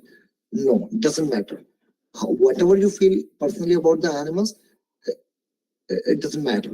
The thing is that by law you have to test those molecules in the animals first, and that too mammals, and in mammals also one should be the higher species like monkeys and dogs. Now बात करें ethical dilemma की, तो animal researchers say it will be impossible to eliminate all animal tests, but scientists are always working on ways to minimize the suffering of animals and to ensure as few animals as possible will be required. So people are trying very hard, to make sure that कि कम से कम animals का use हो, और जो भी हम करें उनकी suffering को हम कम कर सकें। अब मैं आप लोगों के साथ एक केस स्टडी डिस्कस करूंगा, एक बेसिकली वाइल्ड डॉग की, जो कि मॉस्को की रशिया की स्ट्रीट में एक डॉग थी basically, she used to wander there. उसको रशिया ने कैसे अपने स्पेस मिशन में इन्वॉल्व किया, and then I will raise some questions at the end of this case study for you to ponder, to think about कि whether what Russia did was ethically, morally सही था या गलत था। फिर इस सेशन को हम यहीं एंड करेंगे, फिर हम नेक्स्ट सेशन में मूव करेंगे। सो लाइका की बात करें, Laika was a mixed breed dog जिसको कि रिक्रूट किया गया था सोवियत स्पेस प्रोग्राम में। Now you know that if you talk about like many years back, Russia and America are always rival to each other, and they were competing in different aspects, including the space research. So Russian scientists, Soviet scientists has recruited this poor dog into their space program after they found her in the streets of Moscow. और जो लाइका का जो mission था basically वो ये था, it would be the first creature to orbit the earth in an attempt to study the prolonged effect of weightlessness on living being. Now हम सभी को पता है कि जैसे हम अर्थ की ऑर्बिट से बाहर जाते हैं, पृथ्वी की ऑर्बिट से बाहर जाते हैं, वहां पे ग्रेविटेशन पुल नहीं है, तो इसलिए सब लोग स्पेस में बेसिकली फ्लोट करते हैं, राइट। जब तक हम अर्थ की ग्रेविटी में है एक सर्टेन लिमिट तक, तो we always fall down, right. But once we are outside that particular orbit of the earth, then there is like weightlessness, जैसे हम कई बार लिफ्ट में फील करते हैं। Now because most of the space scientists, they have to work on the space for a prolonged period of time, जैसे कई बार उनको कई हफ्ते काम करना पड़ता है, कई दिन काम करना, कई महीने भी काम करना पड़ सकता है। बट उस वेटलेसनेस का, जो कि वो विदाउट ग्रेविटी स्पेस में काम कर रहे हैं, उनकी हेल्थ के ऊपर क्या फर्क पड़ेगा, ये जानने के लिए उन्होंने क्या किया, किसी आदमी की जगह उन्होंने सोचा किसी डॉग को भेजते हैं, किसी एनिमल को भेजते हैं, ताकि हमको डेटा मिल जाएगा। उस डेटा की बेस पर हम लोग डिसाइड कर सकते हैं कि कितने दिन तक हम सेफली ह्यूमंस को स्पेस में रख सकते हैं। So that was the objective of this study. Then you can see, at that time Laika was 3 साल की थी, she was 3 years old, and she was launched on a Sputnik 2 spacecraft on November 3rd, 1957. So this was a long time back, and then she was secured in a special pressurized capsule. इसको अच्छे से एक seat में compress करके बिल्कुल बैठा दिया, tight करके, and then before the launch, and she was provided with a high nutrition gel for food and water, so that she can survive for couple of days, couple of weeks. Then initially, when the launch of that rocket, into the space was planned, initially during the launch, Laika experienced minimal ill effects, but her heart rate did rise to 3 times its resting rate. 3 गुना उसका heart rate बढ़ गया. But after that, initially she was quite agitated, but after some time it was found that now the creature has, or the dog has, calmed down. Then it appeared that the weightlessness alone did not cause major changes to the vital physiological function of a living creature, and this was a wonderful news for the human space flight, and people were very happy about it. Okay, all the scientists, Soviet scientists, okay, that there is not much variation or issues with this dog after sending to the space. But after some time, the cabin temperature starts rising very high to unacceptably high levels. Temperature control inside the capsule was failing, and सिर्फ 5 से 7 घंटे के अंदर flight के अंदर जो टेलीमेट्रिक instrument होता है, आई डोंट नो आप में से कितने लोगों को पता है, बट टेलीमेट्री इस टाइप का इंस्ट्रूमेंट है जिसको आप रिमोटली अगर रख देते हैं कहीं पे भी, तो आप घर बैठे बैठे या दुनिया के किसी में कोने में बैठे बैठे ये देख सकते हैं कि आपका जो पेशेंट है या फिर आपका जो एनिमल है जिसकी आप रिसर्च कर रहे हैं, उसके जो वाइटल साइंस है वो कैसे हैं, ब्लड प्रेशर कैसा है, हार्ट रेट कैसा है, रेस्पिरेशन कैसा है, पेशेंट या एनिमल मूव कर रहे हैं कि नहीं कर रहे हैं। तो आप थाउजेंड्स ऑफ किलोमीटर से हंड्रेड्स ऑफ किलोमीटर दूर बैठे बैठे भी टेलीमेट्री के थ्रू उसकी जो वेलबींग है उसको मॉनिटर कर सकते हैं, अपने पेशेंट की या फिर अपने एनिमल्स की आप रिसर्च कर रहे हैं। तो टेलीमेट्री से क्या पता लगा, 5 से 7 घंटे बाद लॉन्च के पता लगा कि कोई भी लाइफ का साइन नहीं है कैप्सूल में। इससे क्या पता लगा कि लाइका जो है is no more, she has died from stress and overheating. You can just imagine कोई क्रिएचर, चाहे वो इसलिए कोई ह्यूमंस भी हो सकता था, वो डेथ कितनी पेनफुल उसके लिए रही होगी, जिसमें कि बेसिकली टेम्परेचर बहुत ज्यादा बढ़ गया और साथ में स्ट्रेस कितना उसको हुआ होगा।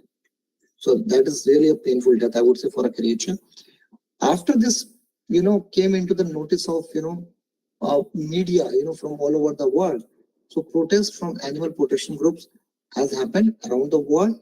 And on November 7th, Soviet scientists were still claiming, you can just imagine, on November 7th, which is like, after a few days, they were still claiming that Laika was in good health, when she had in fact been dead for almost 4 days.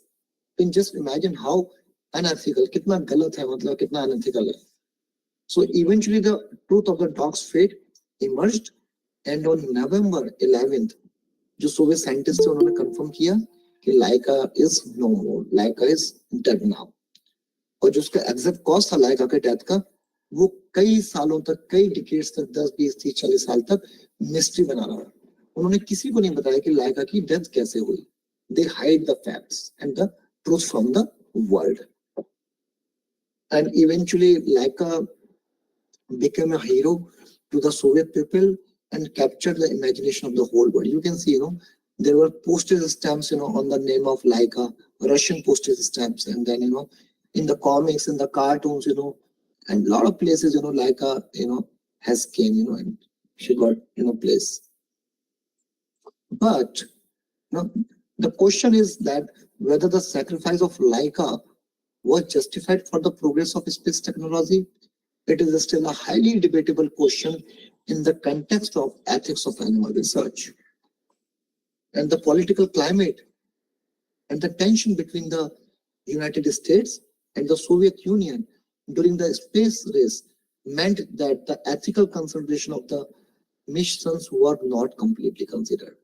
जो rivalry थी America और Russia के बीच में, वहां पे कहीं ना कहीं रशिया ने जल्दबाजी दिखाई और जो भी स्टैंडर्ड से प्रोटोकॉल से उनको कहीं ना कहीं कॉम्प्रोमाइज किया, जिसकी वजह से लाइका की डेथ हुई.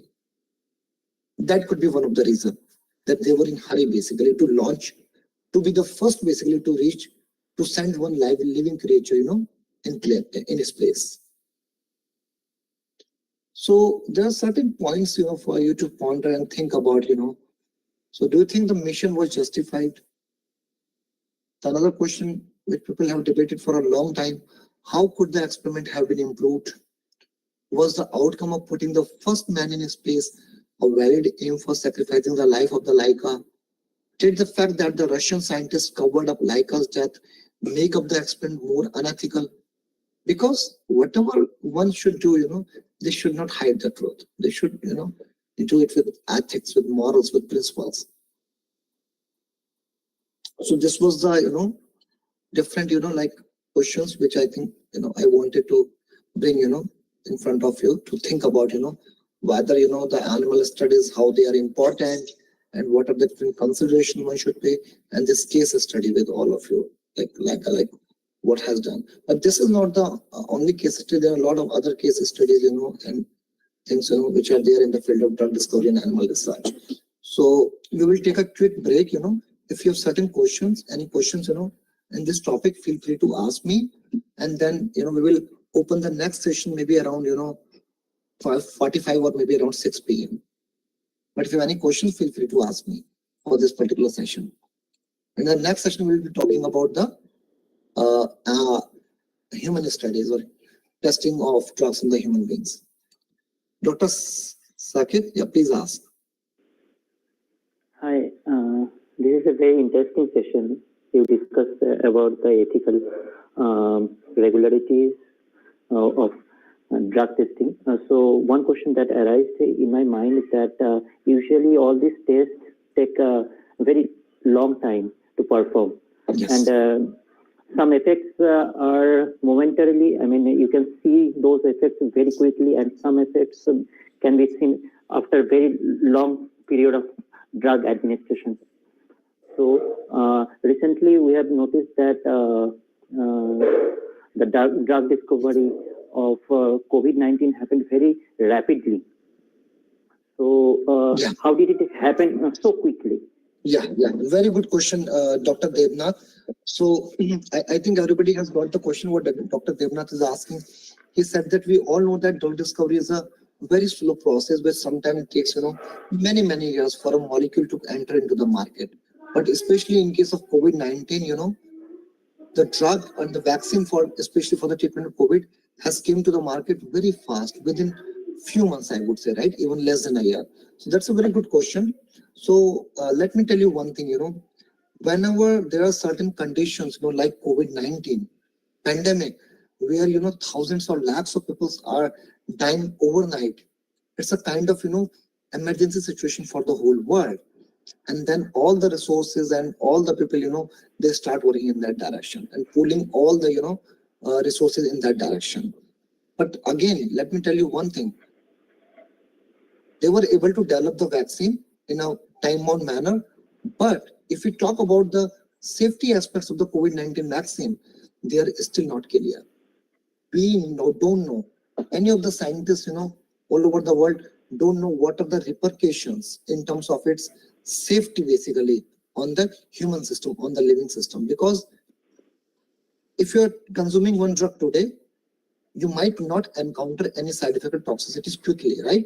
Because there are certain drugs we know which keep on accumulating and changing your genetic machinery over a period of time. And it takes sometimes many years, especially in case of drugs which are taken for a prolonged period of time.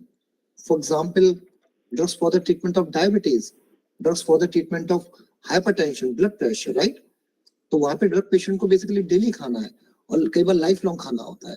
तो ऐसी drugs के case में कई बार हो सकता है कि toxicity हो सकता है कि इतनी ज्यादा नहीं हो, कि वो एक दिन में पेशेंट को साइड इफेक्ट आए, बट ऐसा हो सकता है कि जब वो 1 साल तक 2 साल तक उस दवाई को खा रहा है, तो there are certain genetical changes which can lead to the development of certain kind of tumor or cancer, or it may lead to certain other kind of toxicities. So एक दिन में इसका पता करना बड़ा मुश्किल है. अगर हम बात करें यहाँ पे कोविड-19 वैक्सीन की, जो कि आपने क्वेश्चन पूछा देवराज जी, सो अभी तक हमें नहीं पता कि कोविड-19 वैक्सीन के बेसिकली क्या-क्या साइड इफेक्ट्स एंड टॉक्सिसिटीज हैं ह्यूमन सिस्टम के ऊपर, लिविंग सिस्टम के ऊपर. हो सकता है इसके ऊपर रिसर्च अभी भी चली रही है, लोग अभी भी काम कर रहे हैं. और आपने अगर देखा होगा तो इवन यूनाइटेड स्टेट्स में उसके बाद सडनली बहुत सारे हार्ट अटैक्स के केसेस आए. इवन इंडिया में भी अगर आप देखेंगे तो very young people. Can you please mute yourself, please mute. Yeah. So there are cases of heart attacks which are very frequent after this COVID-19 pandemic and this vaccination especially. Now we don't know whether this is because of this vaccine or because of the COVID-19 virus. So yeah, so developing something is definitely a challenge in less than a year. But yes, under this kind of situation where the sake of or where the life of millions of people is on hold, then the kind of, you can say, the emergency or we can speed up the things. But still to actually understand whether it is completely safe or not, it takes many years. So in case of normal drug discovery route, we generally don't bypass those safety aspects. We always go step by step. I hope I answered your question.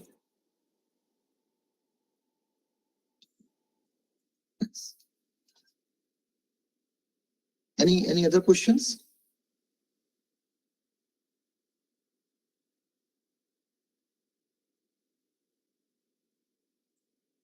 Yes, sir. Yeah, please ask. First of all, sir, congratulations for this thought-provoking and insightful session. We really enjoyed. My question is related to 3 R's you have shown on one of your slides. Right. First R, where you talked about the statistical data or techniques, those to be preferred. I mean, so that the suffering to the animals can be reduced. My doubt is whether this statistical data would be that useful, because in statistical methods, I mean, this NPC is also used, and the NPC just take care of the, the average kind of the cases. The extremes are not covered during that. So whether that would be a wiseful decision to just be dependent on statistical techniques in place of, some other which is in practice. That's it, sir. So very good question, madam. So what Rashmi is asking, like here, following the 3 R concept, in which 1 R belongs to the reduction of number of animals while performing the animal studies. And we follow the statistical test just to understand, how much number of animals are required to achieve the statistical significance. So first we need to understand, why we are going for the statistical analysis. What is the importance of statistical analysis in drug discovery? That we need to understand first. Because whenever we are doing the drug discovery, we are having different groups with us, different experimental groups with us.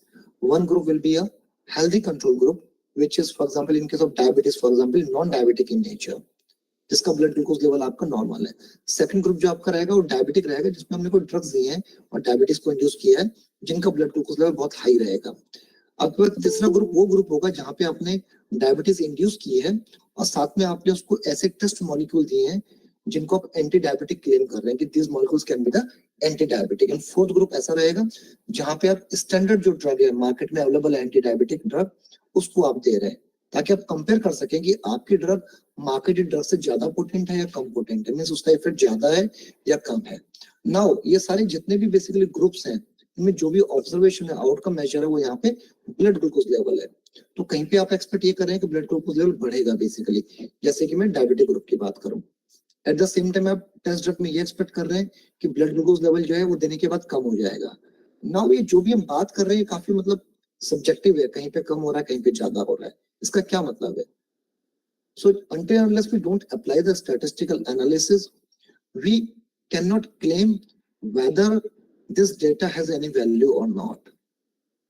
जब तक कोई statistical significance नहीं आता, this is the value of the statistical test in the drug discovery. Now, let's come to this the question basically where you are asking that whether we can decide the number of animal or we can reduce it or not. There's one thing which is known as power analysis. Power analysis में basically हम लोग क्या करते हैं, statistical tools का use करके we try to reach to a number, minimal number of animals in case of animal studies, and minimal number of basically patients or subjects, in case of clinical trials, which are required, to achieve the statistical significance. But again, that will depend upon the kind of data which we are observing. कई cases में क्या होता है, data में variation बहुत ज्यादा होता है, तो जो आप डेटा इनपुट करेंगे स्टैटिस्टिकल टूल में, तो आपको अपने आप बता देगा n=6 इज इनफ और नॉट. जनरली हम लोग n=6 लेते हैं एनिमल स्टडीज में, लेकिन ह्यूमन स्टडीज की बात करें तो वहां पे between the data, between the individuals variation बहुत हाई होता है. तो वहां पे कई बार एक ग्रुप में 30, 40 पेशेंट्स भी लेने पड़ते हैं डॉक्टर्स को, depending upon the availability of the patients. तो this is something which is a routine norm or regular norm basically by which we can judge how many animals are required. अगर variation ज्यादा है तो आपको number बढ़ाना पड़ेगा basically animals का study में अपनी. So I don't, and I don't know if there is any other way to reduce the number of animals. This is something which scientists are following right now to reduce the number of animals. Yeah, Dr. Tripathi, you can please ask the question. Dr. Naveen Tripathi, can you hear me?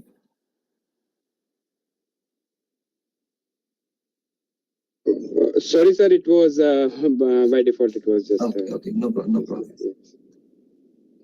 So, any other questions from the participants? So if there are no further questions, then I think we will. I have another meeting actually right now, so we will, we'll meet at 6 p.m. We'll continue another session from 6 to 7 p.m. You can take a break and then can have a tea or whatever you want to have. Then we'll meet at 6 p.m. through the same link. Thank you. Thank you for your patience.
Hello. Hello.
Welcome back to all the participants.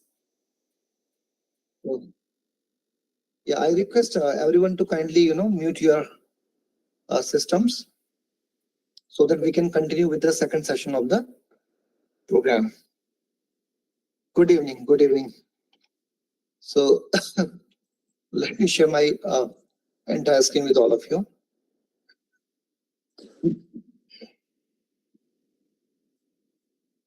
Good evening. So I'm glad to see, the good number, even after the break. Yeah. So thank you so much for staying with us. Good evening, Pradeep ji. So, okay. So far we have discussed about the process of drug discovery. What are the different steps in the drug discovery?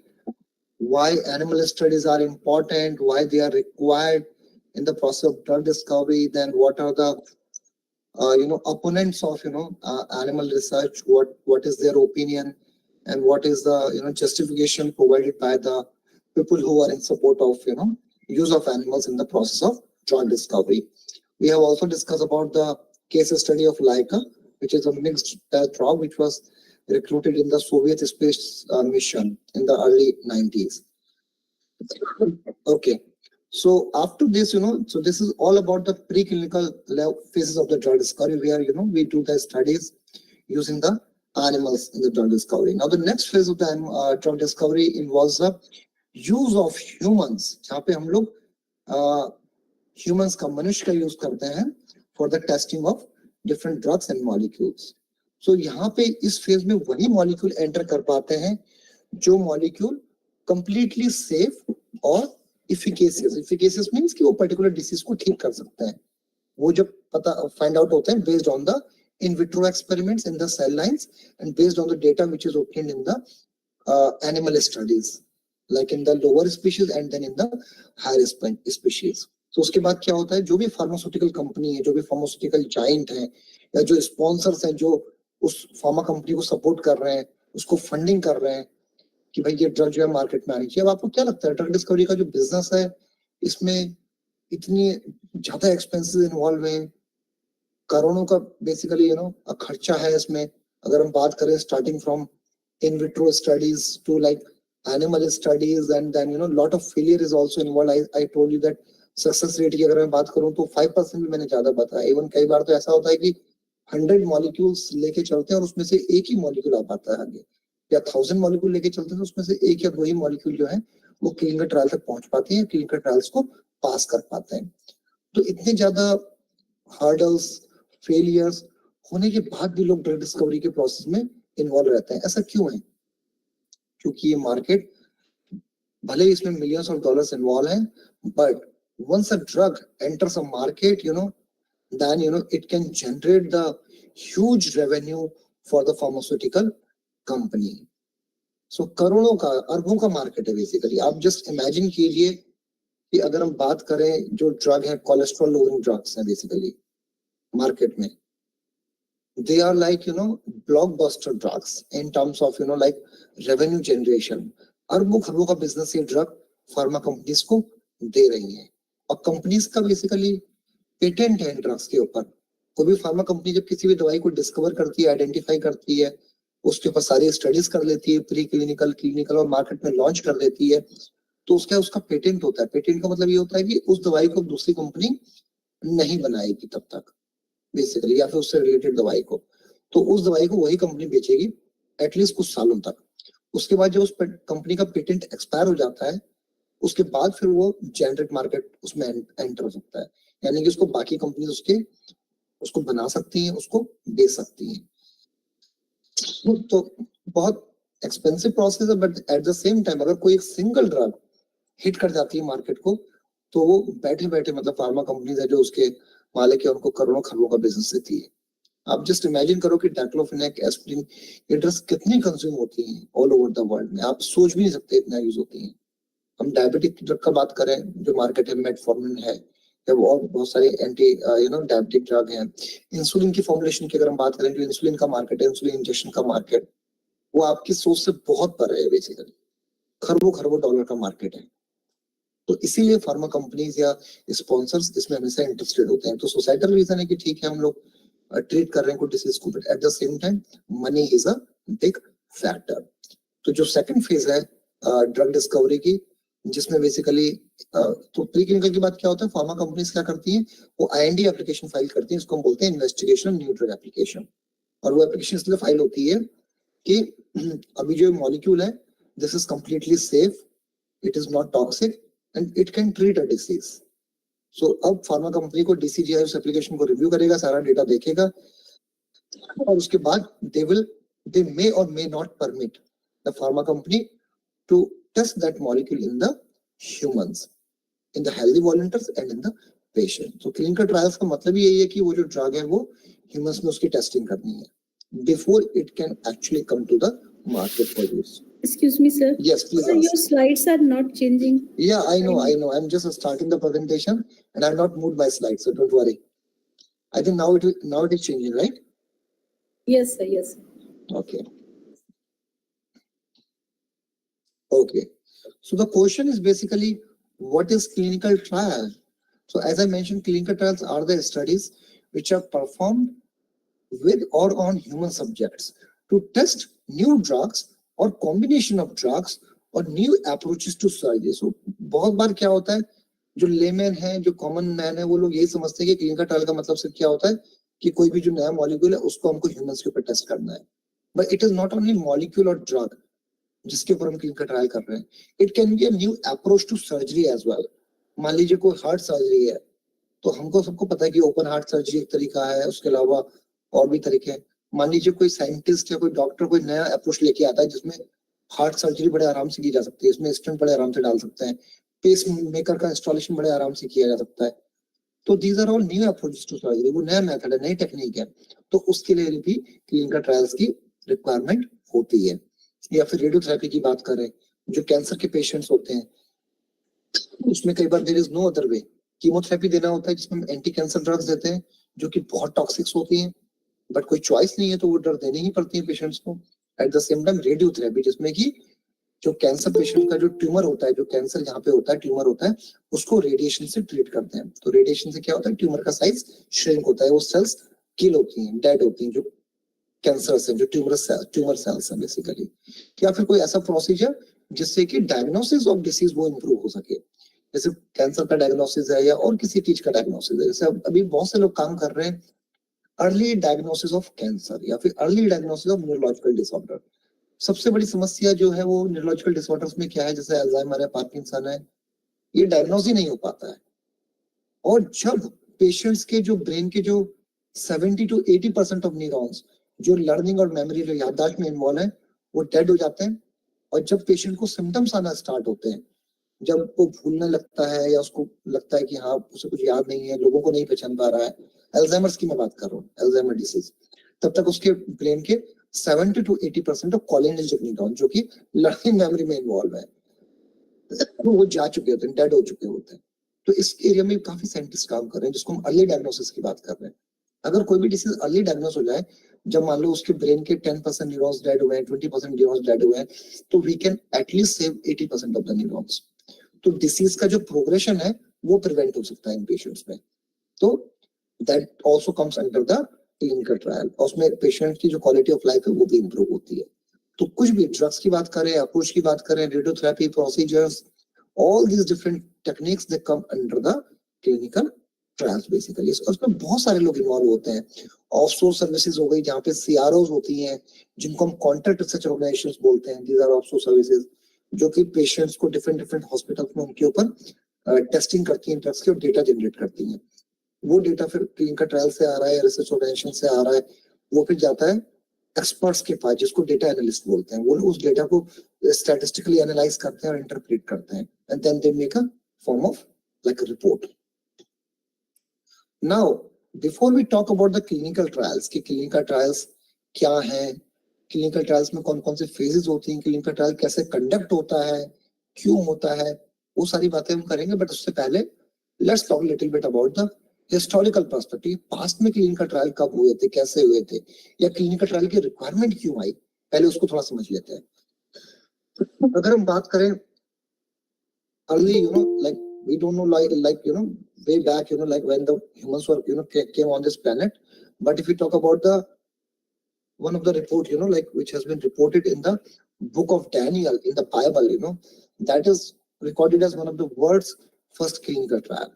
But इससे पहले I am sure कि बहुत सारे clinical trial पहले हुए होंगे, may be India में भी हुए होंगे, राइट, बट वो डॉक्यूमेंट नहीं हो पाए, इसलिए हमको पता नहीं है। But the first documented clinical trial which is reported in the western world is in the Bible, in the book of Daniel। According to this, there was an experiment which resembles, जो कि clinical trial से मिलता जुलता है, and which was not conducted by a medical doctor but by a king Nebuchadnezzar, who is a military leader। So ज्यादातर clinical trials कौन करते हैं? डॉक्टर्स करते हैं, जिनकी MBBS MD ये सब डिग्री होती है, because it is done on the patients and the healthy volunteers।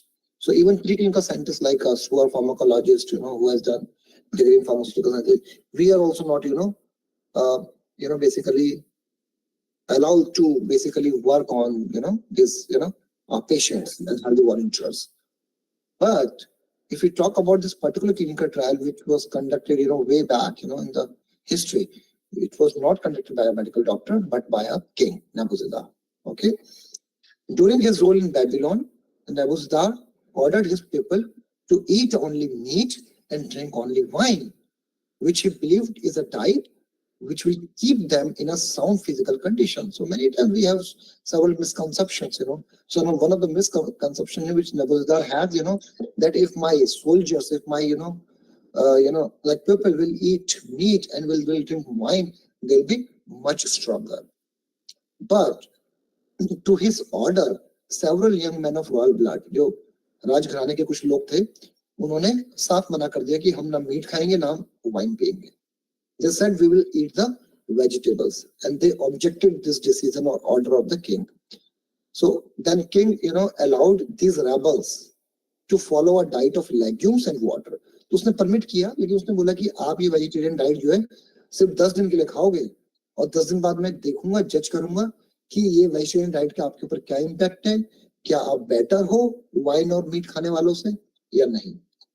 But when the king's experiment ended, he found that the vegetarians appeared better nourished than the meat eaters। So the king permitted the legume lovers to continue their diet। So based on the observation that vegetarians appear to be better nourished than the non-vegetarians, he said that okay, you can go ahead and continue with your legume diet। So this was probably one of the first times in the evolution of human history that an open, uncontrolled human experiment. What do you mean by open? Open means everybody knows who is eating what। There are other experiments which are blinded in nature। What do you mean by blinded? There's an experiment which is single blinded। Single blinded means doctor को पता है कि patient को क्या दिया जा रहा है, लेकिन पेशेंट को नहीं पता कि उसको कौन सी दवाई दी जा रही है, तो सिंगल ब्लाइंड स्टडी होती है। Now there is another blinding where it is double blinded, doctor को भी नहीं पता है कि पेशेंट्स को कौन सी दवाई दी जा रही है और पेशेंट को भी नहीं पता कि मुझे कौन सी दवाई दी जा रही है। और ये ब्लाइंडिंग क्यों की जाती है? To remove the biases from the study. कई बार डॉक्टर्स क्या करते हैं, कुछ ऑब्जर्वेशन रिकॉर्ड करते हैं पेशेंट्स के before and after the drug treatment, लेकिन अगर डॉक्टर को पहले से पता है कि इसको क्या दवाई दी है, तो डॉक्टर कई बार ऑब्जर्वेशन में बायस हो सकता है, उसको वो एक्सपेक्ट करेगा कि पॉजिटिव डेटा आएगा। Same problem with the patients as well. अगर पेशेंट को पहले ही पता है कि हाँ उसको दवाई मिल रही है, कुछ तो दवाई खा रहा है, तो साइकोलॉजिकल बेनिफिट से हम बात करते हैं, जिसको हम बोलते हैं प्लेसिबो इफेक्ट। कि प्लेसिबो मतलब कि जिसमें बेसिकली एक्चुअल ड्रग को डिसॉल्व किया गया, वैकिल की हम बात करें, वो ड्रग नहीं है लेकिन वो ड्रग को जिसमें मिलाते हैं, जैसे बात करें पानी में घोलते हैं तो पानी वैकिल हो गया, पानी प्लेसिबो हो गया। अब पानी में तो हमको पता है कि पानी से तो बीमारी ठीक होगी नहीं, अगर बीमारी कोई ऐसी है जिसके लिए दवाई चाहिए, लेकिन अगर पेशेंट को पता है कि ये दवाई है पानी नहीं है, तो साइकोलॉजिकली कई बार फील करता है कि I am getting better. So to remove those biases sometime blinding is important, so which we are doing basically in case of like clinical trials sometime. But here it was an open study where everybody knows who is eating what, and it was an uncontrolled human experiment. Why uncontrolled? Because they were allowed whatever they want to eat, especially when we talk about the clinical trials in the hospitals. जो patient admit होते हैं hospital में, उनका diet chart already decided होता है उन्हें क्या खाना है, खिचड़ी खानी है, कितने बजे खानी है, दूध पीना है, कितना पीना है, so that खान पान की वजह से जो चेंजेस आए ड्रग एक्टिविटी में वो नहीं आए। तो ये सारी चीजों का ध्यान रखा जाता है जब भी क्लिनिकल ट्रायल्स किए जाते हैं पेशेंट्स में। सो it's a kind of controlled study, but here it was a open uncontrolled human experiment which has guided a decision about the public health. Okay, so now the next important thing about the clinical trial is the informed consent. I don't know whether you know about the informed consent or not, but informed consent is a very important part in the clinical trial. Informed consent basically is a process for getting permission before conducting a healthcare intervention on a human being. Now when we do the animal studies, we cannot get the informed consent from the animals because animals cannot understand our language, and why they will allow to conduct the studies on them.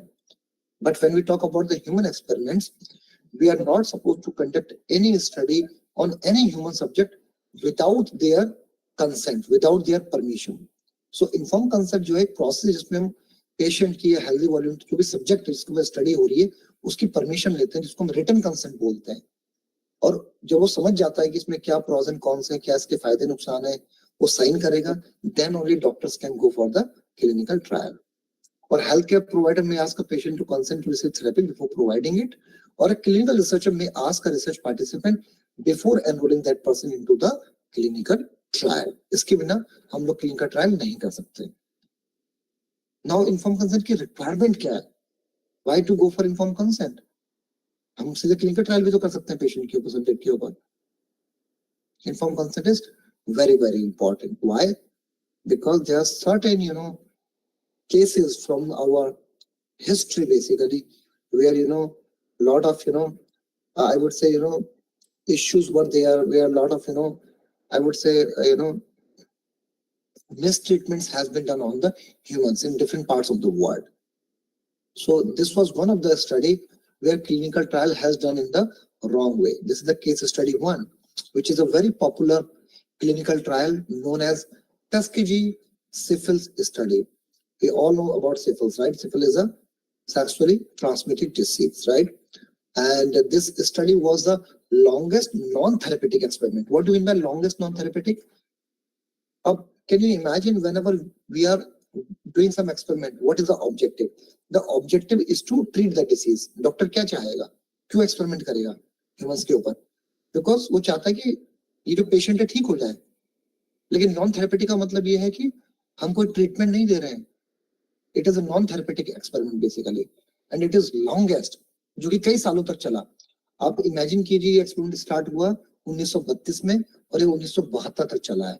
40 long years, 40 साल तक experiment चला है। और उस experiment का objective क्या था? उसमें डॉक्टर्स ये देखना चाहते थे कि अगर सिफिलिस जैसी बीमारी को अनट्रीटेड छोड़ा जाए, कोई दवाई ना दी जाए, तो उस पेशेंट के साथ क्या होगा। और ये एक्सपेरिमेंट किसने किया?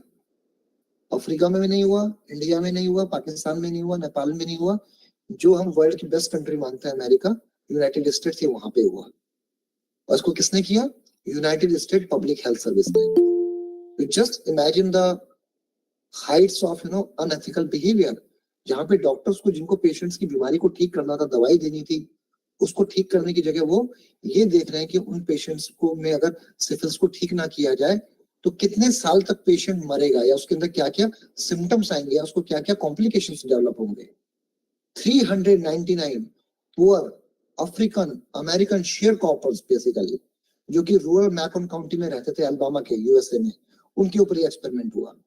और उनको क्या बताया गया कि आपको हम खराब खून के लिए ट्रीटमेंट दे रहे हैं। They were not even told the name of the disease with which they are suffering. उनको ये भी नहीं पता था कि उनको सिफिलिस है। सोचिए, what a poor man they were. And on the top of that, even after the penicillin was discovered, which was found to be a miracle cure, the men were not treated or even told what they had. कितना बड़ा मतलब unfortunate रहा उन patients के साथ कि दवाई भी अवेलेबल थी, पेनिसिलिन था, एंटीबायोटिक था, जो सिफिलिस को ठीक कर सकता था, and that was a known treatment for that disease at that time, but उनको वो दवाई नहीं दी गई। दवाई देना तो बहुत दूर की बात है, उनको ये तक नहीं बताया गया कि तुमको बीमारी कौन सी है। And again, US government officials went to extreme lengths to ensure that they received no therapy from any source. इतना ही नहीं, उन्होंने ये भी मेक श्योर किया कि इनको हम तो ट्रीटमेंट नहीं देंगे, लेकिन इनको और कहीं से भी ट्रीटमेंट नहीं मिलना चाहिए। Just imagine the heights of unethical behavior. And then these countries, these people, they tell ethics to people from other countries. Then finally, in the year 1997, the month of May, President has to apologize for this, biggest blunder in the history of mankind. They also give the compensation to the family of these patients. Now the next case study, which is about the research done in the wrong way and which has given birth to the concept of informed consent कि क्यों consent लेना है patient से भाई, यहाँ पे तो इनसे कोई consent ही नहीं लिया गया, इनको बोला गया हम ट्रीट कर रहे हैं तुमको। सिमिलरली अगर हम बात करें वर्ल्ड वॉर 2 की, सेकंड वर्ल्ड वॉर की, जहाँ पे कि नाजी प्रिजनर्स को बेसिकली जो हिटलर ने, जो जर्मनी ने जो प्रिजनर्स बनाए थे आसपास की कंट्री से, उनके ऊपर they have did all the unethical, you can just imagine the height of unethical treatments of behavior which they have done. उन्होंने effect of cold, heat, chemicals आदमियों में, औरतों में, बच्चों में चेक किया।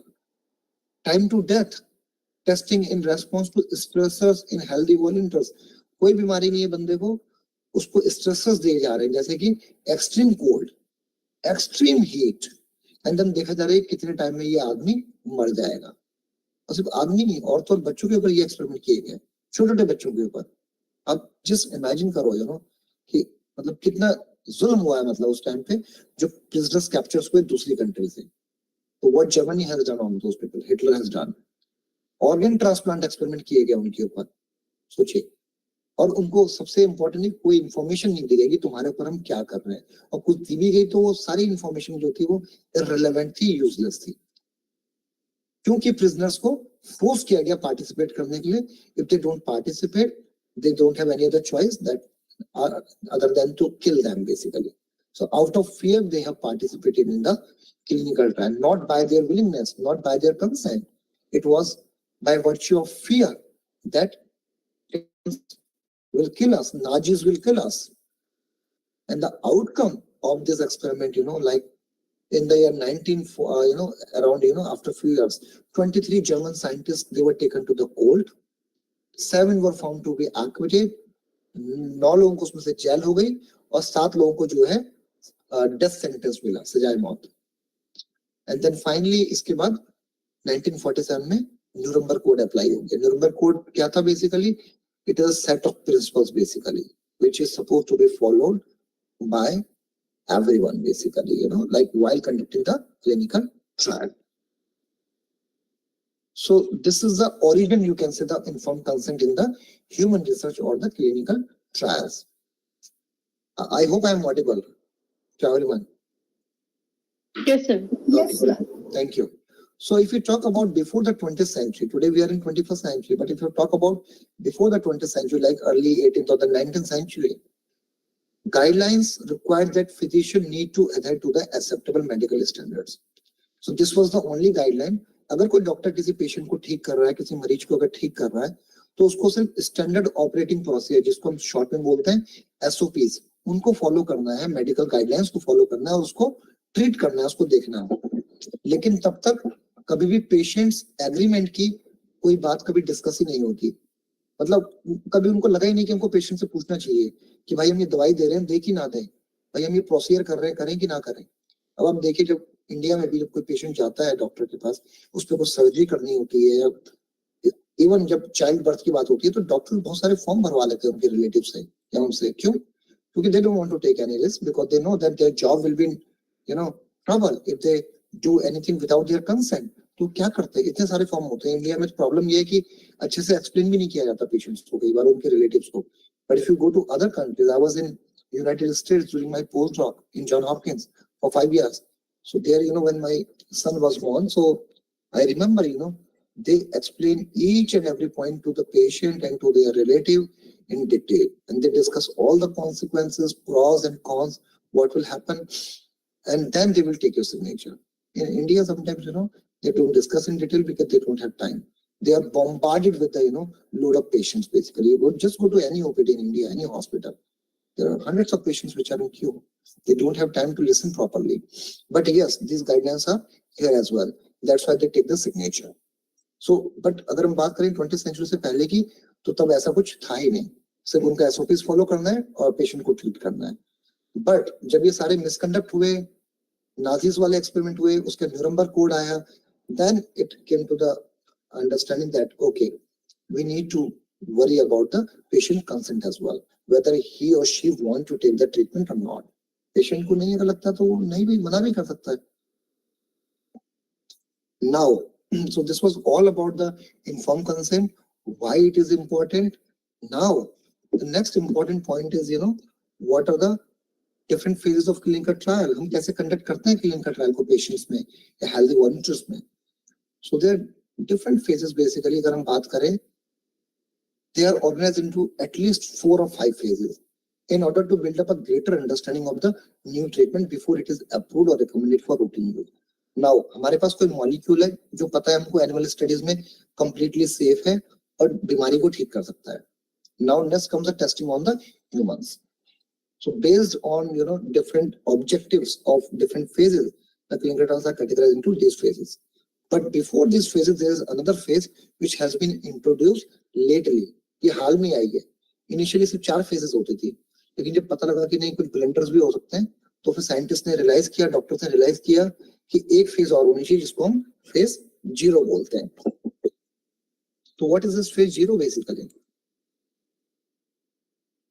इसको ह्यूमन माइक्रोडोजिंग स्टडीज भी कहा जाता है.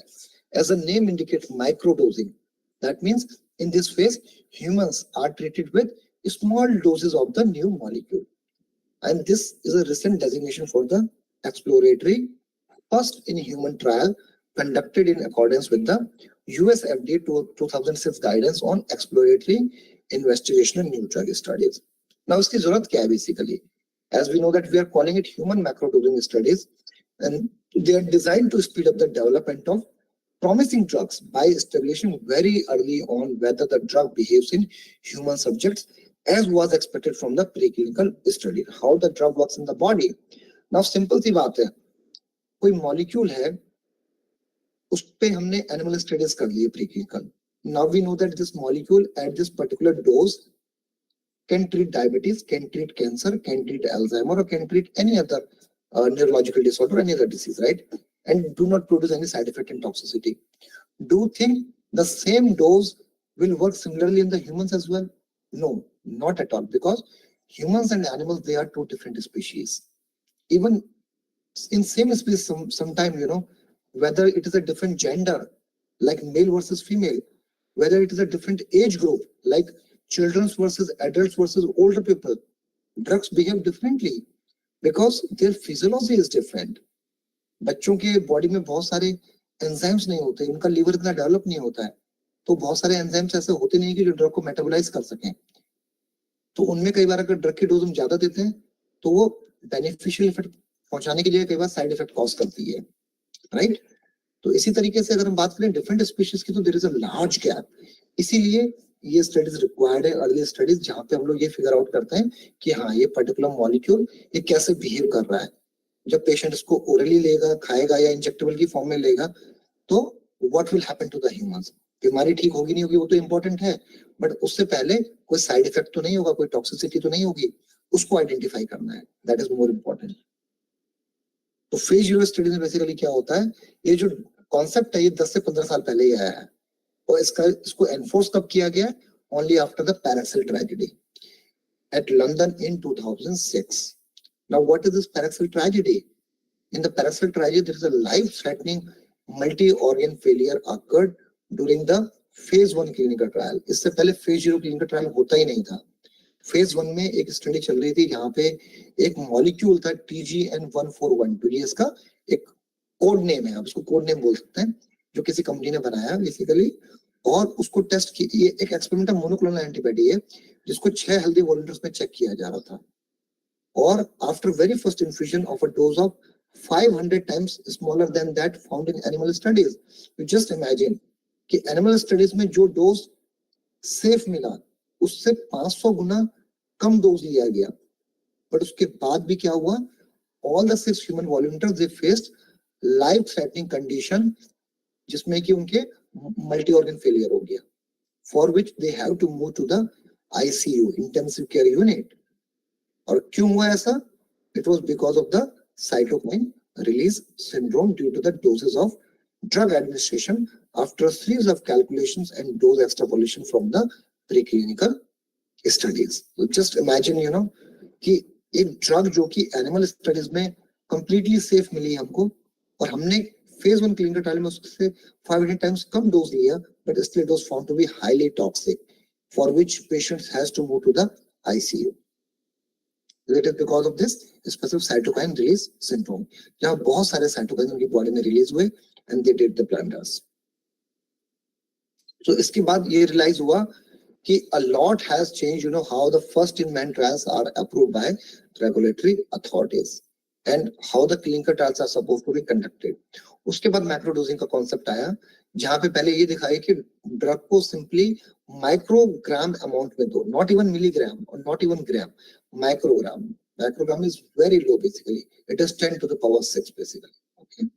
And to analyze the drug कैसे absorb होती है बॉडी में, खाने के बाद वो कौन कौन से बॉडी के ऑर्गन्स में डिस्ट्रीब्यूट होती है, कैसे उसका मेटाबॉलिज्म होता है और कैसे वो बॉडी से निकलती है बेसिकली, जिसको हम पूरा ADME बोलते हैं, absorption, distribution, metabolism and excretion. तो ये ड्रग के साथ क्या क्या हो रहा है, and to calculate the dose related parameter from this, इसको हम फार्माकोकाइनेटिक वैल्यूज बोलते हैं इन बायो में, इसीलिए इसको एक्सप्लोरेटरी IND स्टडीज बोला गया है ना, एंड इसलिए इसको फेज 0 भी कहते हैं। So now what are the different features of the phase 0 studies? In the phase 0 studies, there's an administration of single subtherapeutic dose. Now what do you mean by subtherapeutic dose? Therapeutic dose is the dose at which a particular molecule or drug can treat the symptoms of the disease. Therapy की तरह काम कर रहा है, यानी कि वो ठीक कर सकता है। सब थेरेपेटिक का मतलब होता है कि हम ऐसी डोज दे रहे हैं जिससे उसका डिसीज तो ठीक नहीं होगी, क्योंकि हमारा ऑब्जेक्टिव फेज 0 का डिसीज ठीक करना नहीं है, हमारा ऑब्जेक्टिव ये है कि वो मॉलिक्यूल जब कम से कम मात्रा में पेशेंट की बॉडी में जाए या हेल्दी वॉलंटियर्स की बॉडी में जाए तो वो बॉडी में एब्जॉर्ब और डिस्ट्रीब्यूट कैसे हो रहा है वो हम कैलकुलेट कर सके, और वो जो डेटा हमारे पास आएगा उसकी बेस पे हम कैलकुलेट करेंगे कि एक्चुअल में पेशेंट्स को या हेल्दी वॉलंटियर्स या ह्यूमंस को कितना डोज देना चाहिए। इस समय ये पता लगेगा बॉडी प्रोसेस कैसे कर रही है ड्रग को। So phase 0 study, that's why it doesn't give any data on safety और एफिकेसी। कोई सेफ्टी एफिकेसी भी डेटा नहीं मिल रहा है, क्यों? क्योंकि हम डोज ही बहुत कम ले रहे हैं जो इफेक्टिव प्रोड्यूस नहीं कर पाएगी, लेकिन हमें ये पता लग जाएगा कि उसका एब्जॉर्प्शन, डिस्ट्रीब्यूशन, मेटाबॉलिज्म और एक्सक्रीशन कैसे हो रहा है ह्यूमन बॉडी में, right? Because the dose is too low to cause any therapeutic activity. So drug development companies carry out phase 0 studies to rank the drug candidates in order to decide which has the best PK parameter. PK means pharmacokinetic parameter in humans to take forward into further development. So this is the advantage of phase 0. अब मेरे पास 20 molecule हैं, 20 molecule के ऊपर phase 0 studies किया जाएगा और देखा जाएगा कौन से टॉप 2 या टॉप 5 मॉलिक्यूल हैं जिनका फार्माकोकाइनेटिक जो है बेस्ट है। तो रेस्ट ऑफ द 15 मॉलिक्यूल को छोड़ दिया जाएगा, सिर्फ उन्हीं 2 या 5 मॉलिक्यूल को आगे ले जाके उसके ऊपर फेज 1 स्टडीज या फेज 2 स्टडीज करेंगे। ये एडवांटेज है। इसी की बेस पे देयर विल बी गो और no go decision on relevant human model instead of relying on animal data, because ultimately it has to go for the use on humans. So the judgment of phase 1 study will be based on data from phase 0, not from preclinical study. Now other phases, as I mentioned, there are 4 other phases of clinical trial, which is phase 1, phase 2, phase 3 and phase 4 studies. So phase 1 studies जो होती हैं, they are known as first in man. हालांकि phase 0 is first in man, but these are known as the safety studies. यहाँ पे safety standards को evaluate किया जाता है। phase 2 study की अगर हम बात करें, this is first in patient, where we are talking about the dose, what dose to be used, what kind of doses form need to be prepared. Doses form means tablet बनेगी, capsule बनेगा, या इसका syrup बनना है या injectable बनना है, वो phase 2 में डिसाइड होता है। एंड देन phase 3 में चेक किया जाता है कि जो भी ड्रग या फॉर्मुलेशन है उसका इफेक्ट आ रहा है या नहीं आ रहा है, बीमारी ठीक हो रही है कि नहीं हो रही है, और कोई साइड इफेक्ट या टॉक्सिसिटी तो नहीं है। उसके बाद होता है फेज 4, जो कि लाइफ लॉन्ग चलता है जब तक ड्रग मार्केट में रहती है। उसको हम बोलते हैं पोस्ट मार्केटिंग सर्विलेंस। उसका मतलब उसका क्या पर्पस है? उसका पर्पस ये है कि ड्रग में कोई साइड इफेक्ट तो नहीं है, कोई टॉक्सिसिटीज तो नहीं है। In this phase the evolution is done in the real clinical setting.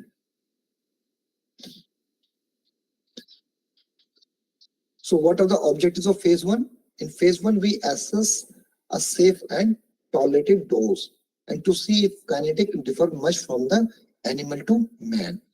And we also see if kinetics. Kinetics means again absorption, distribution, metabolism and excretion.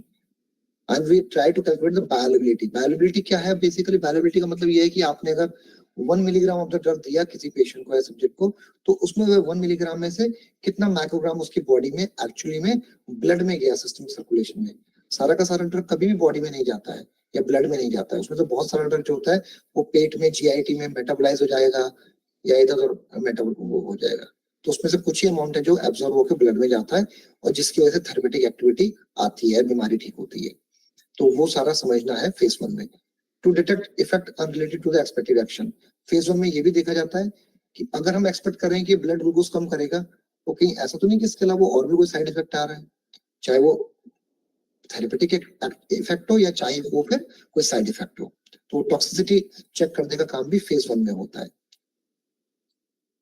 And इसमें इंक्लूजन क्राइटेरिया और exclusion criteria हमेशा लेने पड़ते हैं जब भी clinical trial हम करते हैं।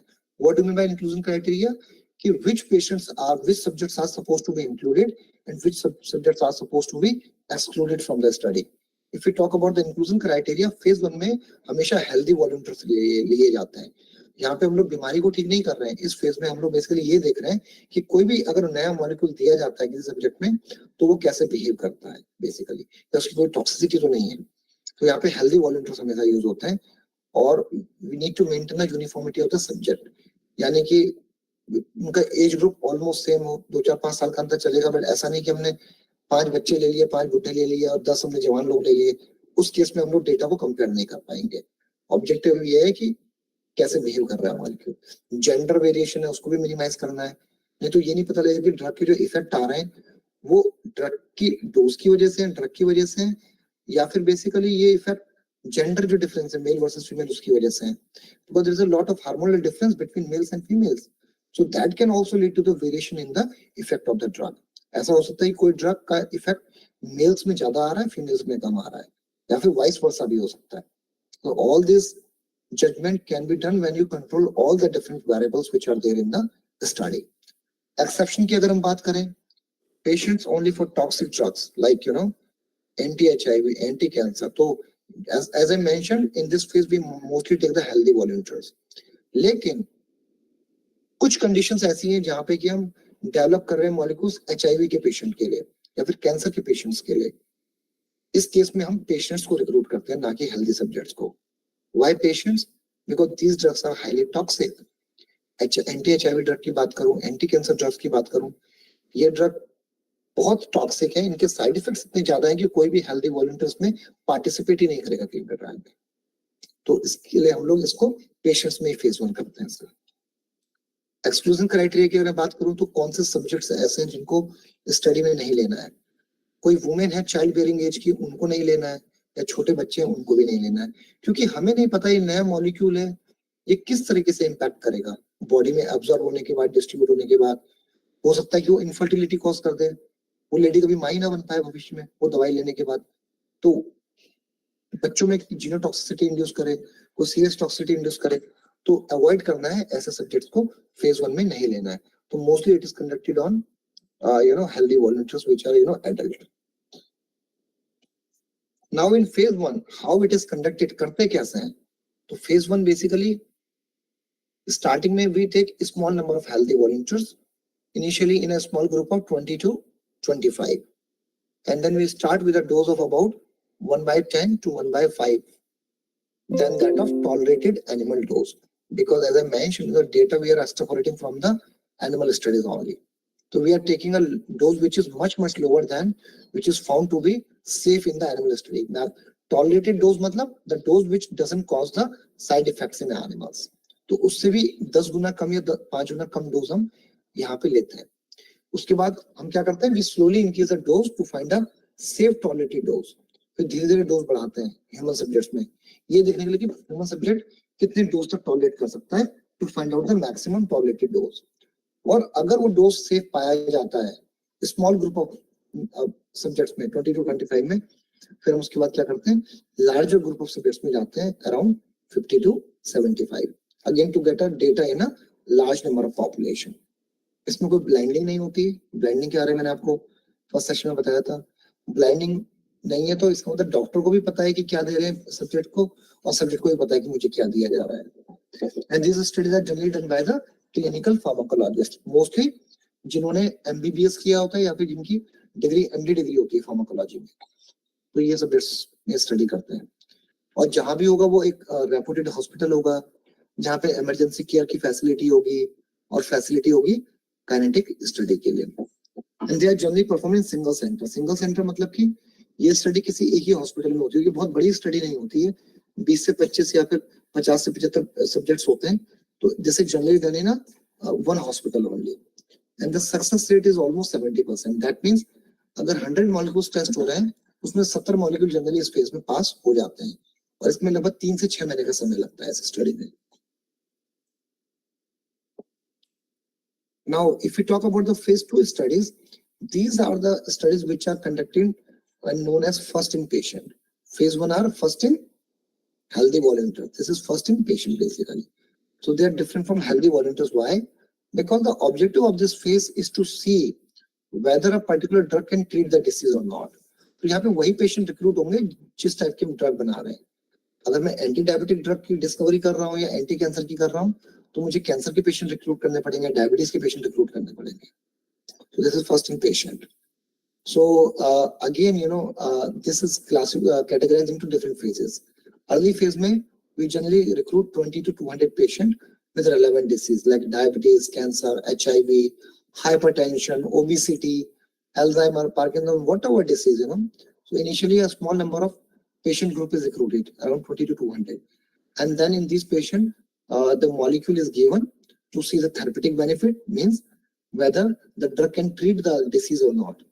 Blood glucose कम हुआ कि नहीं हुआ, कैंसर में ट्यूमर साइज रिड्यूस हुआ या नहीं हुआ, और साथ में कोई एडवर्स ड्रग रिएक्शंस तो नहीं आ रहे, ADR means adverse drug reaction, उसको भी चेक करना है। एंड देन एस्टैब्लिश करना है dose range in the late phase basically, कि हाँ एक डोज दिया तो कितना इफेक्ट आया, डोज बढ़ाई तो इफेक्ट बढ़ा या नहीं बढ़ा, वो सब भी करता है। And then single blind comparison with the standard drug. Now what is this? The drug for treatment of cancer or diabetes must already be in the market. There are a lot of drugs which are there in the market.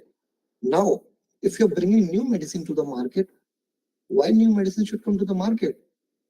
If it is better in terms of the effects, like क्या ये blood glucose level को मोर robustly decrease कर सकता है, या इसका anti cancer activity ज्यादा है, या फिर इसकी साइड इफेक्ट टॉक्सिसिटी कम है, तो उसके लिए हम लोग एक कंपैरिजन में ग्रुप रखते हैं जिसको हम स्टैंडर्ड कंपैरेटर बोलते हैं।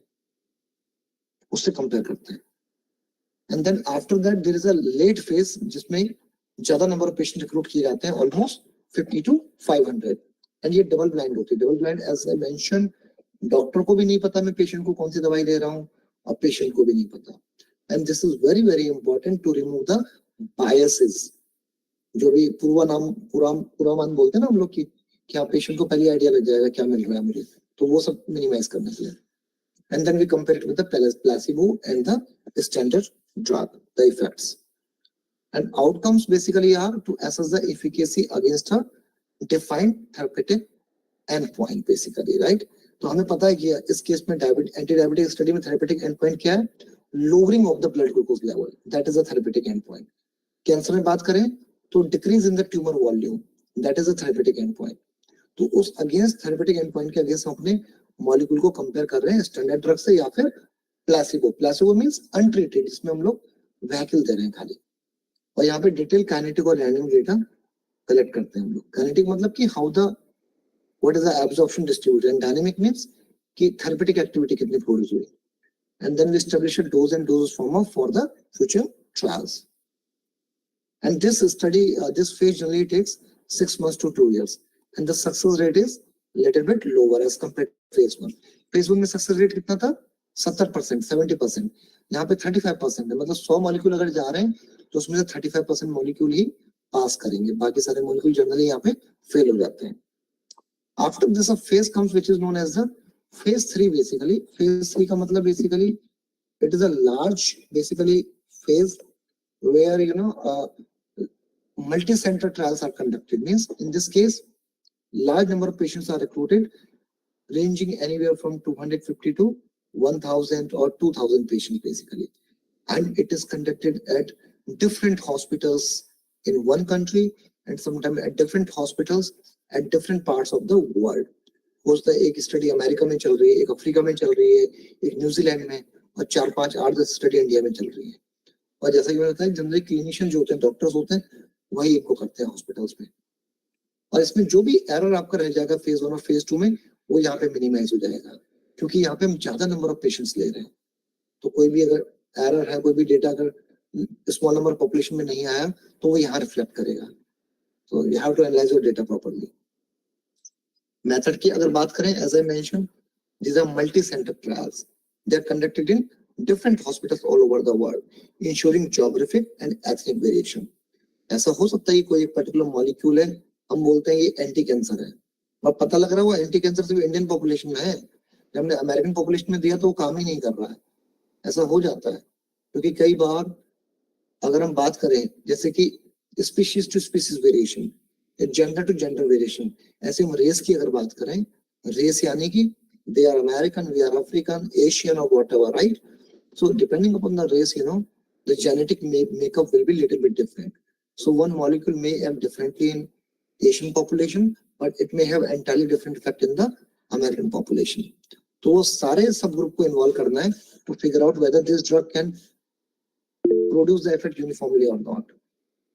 And then different patient subgroups like pediatric, geriatric, and the renal impaired patients group, they are also supposed to be taken to understand what is happening. And then they are randomized, for the different testing group like test drug, placebo, standard drug. And double blinding is done, that I already mentioned. Right? Double blinding means doctor doesn't know and patient also doesn't know what they're getting. And then crossover design is generally followed. We'll talk about crossover design in the coming slides. And then most important thing is the vigilant recording of all the adverse drug reaction. कोई side effect तो नहीं है, अगर है तो उसको record करना है और उसको report भी करना है. And rigorous statistical evaluation of all clinical data. It is very, very important. Chances of errors, variations are high in case of human studies because it is very difficult to control the things in humans. So the chance of errors and variation is also high. So rigorous evaluation is important here. And it generally takes, a lot of time, like around 5 years, you can just imagine. And the success rate is further decreased to almost 25%, which is even much lower than phase 1 and phase 2 studies. Now, what is crossover design basically, right? According to crossover design, basically, if you look here, there are different time points. Like, we are treating the patients with different drugs, you can say, at different time point. So for example, in case of first group, we are treating the patient, with the standard drug on week 1 and with placebo on week 2 and with the, test on week 3. But in the case of second group, we're treating the, the patient with, placebo on week 1 and we're giving test drug on week 2 and then standard drug on week 3. तो यानी कि हम change कर रहे हैं basically. अगर week 1 में standard दिया तो यहाँ वीक 1 में प्लेसिबो दिया जा रहा है. ऐसे तीसरा ग्रुप जो होगा उसमें हम क्या कर रहे हैं, अगर इनको स्टैंडर्ड प्लेसिबो दिया था तो इसको हम टेस्ट ड्रग दे रहे हैं, फिर सेकंड वीक में उसको स्टैंडर्ड दे रहे हैं, जस्ट टू फिगर आउट की व्हाट इज हैपनिंग. एंड हर वीक के बीच में एक वॉश आउट पीरियड देना पड़ता है वीक का, between 2 weeks of therapy. Why? Because ये जो ड्रग्स होती हैं कई बार बॉडी में जाके एक्युमुलेट हो जाती हैं, they get plasma protein bind और फिर ये लॉन्ग टर्म तक बॉडी में रहती है. तो अगर आपने किसी पेशेंट को टेस्ट ड्रग दिया है और फिर आप इमीडिएटली स्टैंडर्ड ड्रग दे रहे हो नेक्स्ट वीक, तो आपको नहीं पता जो इफेक्ट स्टैंडर्ड ड्रग की वजह से आ रहा है कि टेस्ट ड्रग और स्टैंडर्ड ड्रग के इंटरेक्शन से आ रहा है. तो आपको एटलीस्ट 1 वीक का वॉश आउट पीरियड देना है, जितने पीरियड में वो ड्रग आपकी बॉडी से वॉश आउट होके एक्सक्रीट आउट होके बाहर निकल जाएगी, यूरिन में या फीकल मटेरियल में. Okay, so that you can confidently से whatever effects are being there is because of the standard drug or because of the placebo or because of the test drug.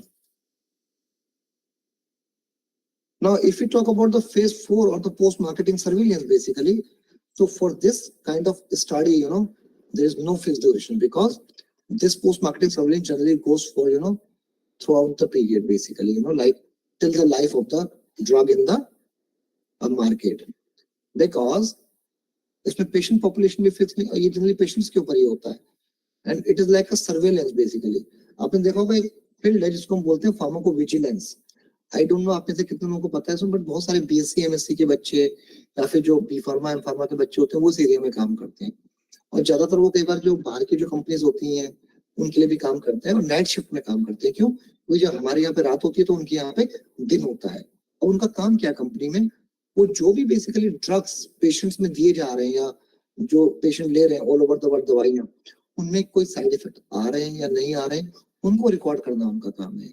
और सिर्फ record करना नहीं है, उसको फिर report भी करना है आगे. ठीक है. Then this is generally started immediately after the marketing. जैसे ही ड्रग मार्केट में आई वैसे ही पोस्ट मार्केटिंग सर्विलेंस चालू हो गया. एंड इसमें बेसिकली क्या होता है, we have to report all the adverse drug reaction basically on the particular web page and also to the regulatory authorities.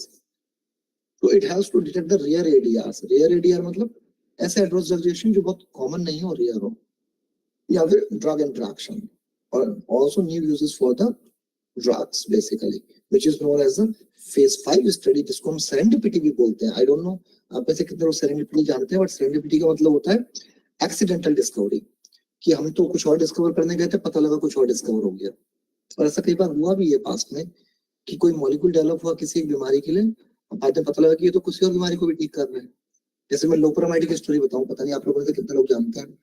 Loperamide basically म्यूओपी receptor agonist है, जिसको स्टार्टिंग में क्रॉनिक पेन के लिए लॉन्च किया गया कि एमओआर एगोनिस्ट है और पेशेंट में पेन को डिक्रीज करेगा. बट बाद में पता लगा कि इसका तो साइड इफेक्ट है. और साइड इफेक्ट क्या था इसका? कॉन्स्टिपेशन. ये कॉन्स्टिपेशन इंड्यूस कर रहा है, तो कब्ज की बीमारी होगी लोगों को. फिर बड़ा अच्छे से इसको रिपर्पस किया गया. रिपर्पस मतलब कि इसको अब पेन की जगह ना यूज करके लोग इसको डायरिया के लिए यूज करने लग गए. तो रेगुलेटरी अथॉरिटी ने भी कोई प्रपोज किया, देन कंपनीज ने कुछ टेस्टिंग करी, स्टडीज करी, and then now this drug is available over the counter. You can go to any medical store, you can get that drug. और वो डिफरेंट ब्रांड नेम के नाम से मिलेगी आपको मेडिकल स्टोर्स में. और उसको बोलते हैं, उसका जो वैसे जो नेम है actual name, that is loperamide.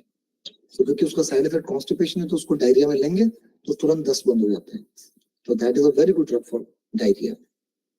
So that is known as the phase 5 basically, clinical trial. Now there are certain cases of drug withdrawal so that you can understand the significance of the phase 4 clinical trial, which is known as post-marketing surveillance. हम बात करते हैं COX 2 inhibitor की, रोफिकॉसिब, वेल्डिकॉसिब. I don't know आपको पता है कि नहीं पता है ड्रग के बारे में, बट ये दोनों के दोनों ड्रग बेसिकली काफी यूज होती थी पेन के लिए, इन्फ्लेमेशन के लिए, या दर्द है, बुखार है, कुछ भी वहां पे यूज होती थी. लेकिन इनको विड्रॉ करना पड़ा. क्यों? तो बाद में पता लगा कि ये हार्ट में कोई साइड इफेक्ट इंड्यूस कर रही है, कार्डियोवास्कुलर डिसऑर्डर क्रिएट कर रही है, तो इन ड्रग्स को बेसिकली मार्केट से विड्रॉ करना पड़ा because of their cardiotoxicity, side effect on the heart. और सिप्ला ने उसके बाद नेशन वाइड रिकॉल किया 6 batches of albuterol sulphate inhalation. But this is another study जहाँ पे सिप्ला ने एक एल्ब्यूट्रॉल का एक इनहेलेशन एरोसोल बनाया था। Now I don't know whether you know about this inhalation or not, but this is basically for the people, you know, who are suffering from asthma. Asthma is a very serious disorder जहाँ पे patient को सांस लेने में समस्या आती है और शॉर्ट ब्रीथ हो जाता है, और कई बार सांस न लेने की वजह से उसका गला चोक भी हो जाता है, रेस्पिरेटरी ट्रैक, और पेशेंट कई बार मर भी जाता है। तो उसके लिए कुछ ड्रग्स है मार्केट में basically, including salbutamol. So albuterol is one of them. So का इनहेलेशन एरोसोल सिप्ला ने बनाया था। और मीटर्ड इनहेलेशन मतलब कि जब आप एक बार उसको पुश करेंगे तो एक पर्टिकुलर अमाउंट ऑफ डोज ही उसमें से रिलीज करेगा, 90 microgram, not more than that. तो एकदम प्रिसाइजली कंट्रोल्ड है। लेकिन व्हाट हैपेंड, उसके कंटेनर में डिफेक्ट था बेसिकली। सो मुंबई में जुलाई 6 2023 को, अभी वेरी रिसेंटली, ये मतलब लास्ट ईयर की न्यूज है, अगर आपने कहीं सुना उसके बारे में, तो सिप्ला ने बेसिकली क्या किया, announced that its wholly owned subsidiary Cipla US is voluntarily recalling 6 batches of albuterol sulfate। 6 batches, सिर्फ 6 batches नहीं है, इसमें कम से कम हजारों, इनके लाखों मतलब प्रोडक्ट जो ये बेसिकली एरोसोल्स इनहेलेशन है, ये विड्रॉ हुए होंगे, है ना। Manufactured November 2021 to the consumer level, and they have also issued a risk statement. There is a reasonable probability that failure to deliver the recommended dose, actually problem ये था कि वो जो रिकमेंडेड डोज है 90 माइक्रोग्राम, उसको deliver नहीं कर पा रहा था। उसके कुछ कैलकुलेशन में जो इंजन थी, जो मशीनरी थी, वो फेल थी बेसिकली। अब पेशेंट तो ये सोच के दवाई का इनहेलेशन ले रहा है कि मैं दवाई लूंगा, मेरा ब्रेथलेसनेस का जो प्रॉब्लम वो सॉर्ट आउट हो जाएगा, बट एक्चुअली उतनी डोज डिलीवर ही नहीं हो रही है। तो what will happen, the patient may die because of this serious issue. So they have, you know, released this risk statement as well, you know, that there is an issue due to a device defect, may be life-threatening. There were no adverse event reported for albuterol sulfate inhalation erosion related to this recall. So it is not related to the side effect, but it was related to the defects in the manufacturing. So manufacturing defects की वजह से इसको recall करना पड़ा। जबकि जो ऊपर की 2 ड्रग्स हैं, रोफिकॉसिब, वेल्डिकॉसिब, इनको इनकी कार्डियोवास्कुलर टॉक्सिसिटी, जो एडवर्स इफेक्ट्स है, उनकी वजह से विड्रॉ करना पड़ा। तो you can imagine, you know, जिन ड्रग्स के ऊपर मिलियंस और बिलियंस ऑफ डॉलर्स खर्च हुए, वो एक झटके में रिकॉल हो गई मार्केट से बिकॉज ऑफ द इश्यूज। ये एक दूसरा केस है, ऑलरेडी हमने डिस्कस किया है, वेल्डिकॉसिब, रोफिकॉसिब का, कार्डियोवास्कुलर प्रॉब्लम का। तो इसमें बेसिकली क्या हुआ था, ये बैक्स्ट्रा के नाम से ब्रांड नेम था इसका, बैक्स्ट्रा, और डीसरलन कंपनी इसको बेच रही थी for the treatment of anti inflammatory arthritis. Arthritis भी ऑल नो, ये बेसिकली जॉइंट्स का प्रॉब्लम है, which is a autoimmune disorder, जिसमें जॉइंट्स में बेसिकली एंटीबॉडीज डेवलप होती हैं जो अपनी बॉडी की जो बेसिकली जो सिस्टम है उसी को, सेल्स को किल करती हैं। And this drug was approved by the US FDA in November 2001 to treat the arthritis and also to treat the menstrual cramps, and was available by prescription in tablet form until 2005 when the FDA requested that Pfizer withdraw Baxtra। FDA को जब पता लगा कि इसमें ये problem है, cardiotoxicity है, उसने स्ट्रेट फॉरवर्ड फाइजर को बोल दिया, क्योंकि Pfizer is a big company, big pharma company, that you withdraw Baxter from the American market. Then FDA cited the potential risk for serious cardiovascular toxicity in case risk of serious skin reaction, but that Baxter has not been shown to offer any unique advantage over the other available NSAIDs. So these drugs have been withdrawn from the market. So in 2009, you know, you can just see, you know, the large healthcare fraud settlement and the largest criminal fine of any kind ever. Pfizer के ऊपर post किया गया, Pfizer had faced almost 2.3 billion civil and criminal fine. ठीक है, Pharmacy and Upjohn, a Pfizer subsidiary, violated the United States FDA Cosmetic Act for misbranding Baxter with the intent to defraud or mislead. तो case बन गया इनके ऊपर पूरा, उनको billions of dollars पे करने पड़े US FDA को। What happens? Now there are certain types of clinical trials based on the outcome measure. Positive trial, as the name indicate, जहाँ पे हम बेसिकली कोई ट्रायल कंडक्ट कर रहे हैं और आपकी जो टेस्ट ड्रग है, जो न्यू ड्रग है, if it is found to be superior then the drug which is already in the market, then we call it positive trial. ऐसे दूसरा ट्रायल होता है जिसको हम नॉन इंफीरियर ट्रायल बोलते हैं. नॉन इंफीरियर ट्रायल का मतलब ये होता है कि that the new treatment is equivalent to the standard treatment. Basically, there is basically no one is superior, no one is inferior. So basically, it's equivalent in terms of efficacy. And then there is another trial which is known as an inconclusive trial. जिसमें कि clinical trial को हम ये बोलते हैं कि the new treatment is neither clearly superior and nor clearly inferior to standard treatment. Okay? तो पता नहीं लग पा रहा कि कौन सुपीरियर कौन इंफीरियर, तो कोई कंक्लूजन नहीं निकल पा रहा है. And then negative trial means जो नया ट्रीटमेंट है वो ऑलवेज इंफीरियर है नॉन ट्रीटमेंट से. That is known as the negative trial. So this is the clinical trial in a nutshell. What I have discussed with all of you today, like initially, the protocols have to be approved by the Drug Control General of India, and they identify the investigator, because this is the job of the pharma company and the sponsor. A sponsor is someone who is paying the money, to conduct the clinical trial, and pharma company job is to identify the investigator, means doctors, who will conduct this clinical trial, to identify the site and then go for the approval process. And then this is a job of the doctors and the medical practitioners to recruit the patients to participate in the clinical trial. And then once the clinical trial is completed, all the data which is collected will be entered and will be reviewed in the statistical analysis done by the data analyst. And afterward, that data can be presented, and then can be, in the conferences, workshops, and in the publication report. And then the data filed and registration obtained. So these are some of the common terms, in the clinical trial which we have discussed, multiple time. Randomization का मतलब ये होता है कि आप जब treatment दे रहे हैं तो आप बेसिकली कोई भी वेरिएबल है तो उसको यूनिफॉर्मली स्प्रेड आउट कर देंगे हर ग्रुप में, ताकि जो इफेक्ट्स आपके आ रहे हैं आप कह सके कि it's not because of that particular variable basically. So you spread that variable uniformly in all the groups. Okay. अगर हम प्रोटोकॉल की बात करें, protocol is basically study design और the set of instructions which one is supposed to be followed. Blinding, I already told you, when the participants do not know whether the treatment they are getting is the experimental drug or the control drug. In the similar manner, double blinding की अगर हम बात करें, double blinded, participants don't know, even the staff or the medical practitioner doesn't know what treatment is being given to the patients, basically, or the subjects. Placebo, as I mentioned in the beginning itself, placebo is generally the inactive pill or the vehicle in which drug is dissolved. It is generally having no therapeutic activity. Then there are ethical issues which are supposed to be taken care, which are related to the protection of human subjects, right? So that's why informed consent is there, which can prevent the rights of the human subjects. And they are generally based on, like integrity of the investigator.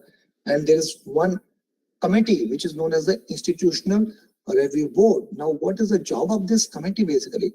Job of this committee is to make sure that doctors and the pharma company, who are developing that molecule, they are following a standard set of guidelines when they are conducting the studies on the human beings. ऐसा तो नहीं कि वो सारे के सारे जो SOPs हैं, guidelines हैं, ethical principles हैं, उनको compromise कर रहे हैं, जैसा कि लाइका की केस स्टडी में हुआ था.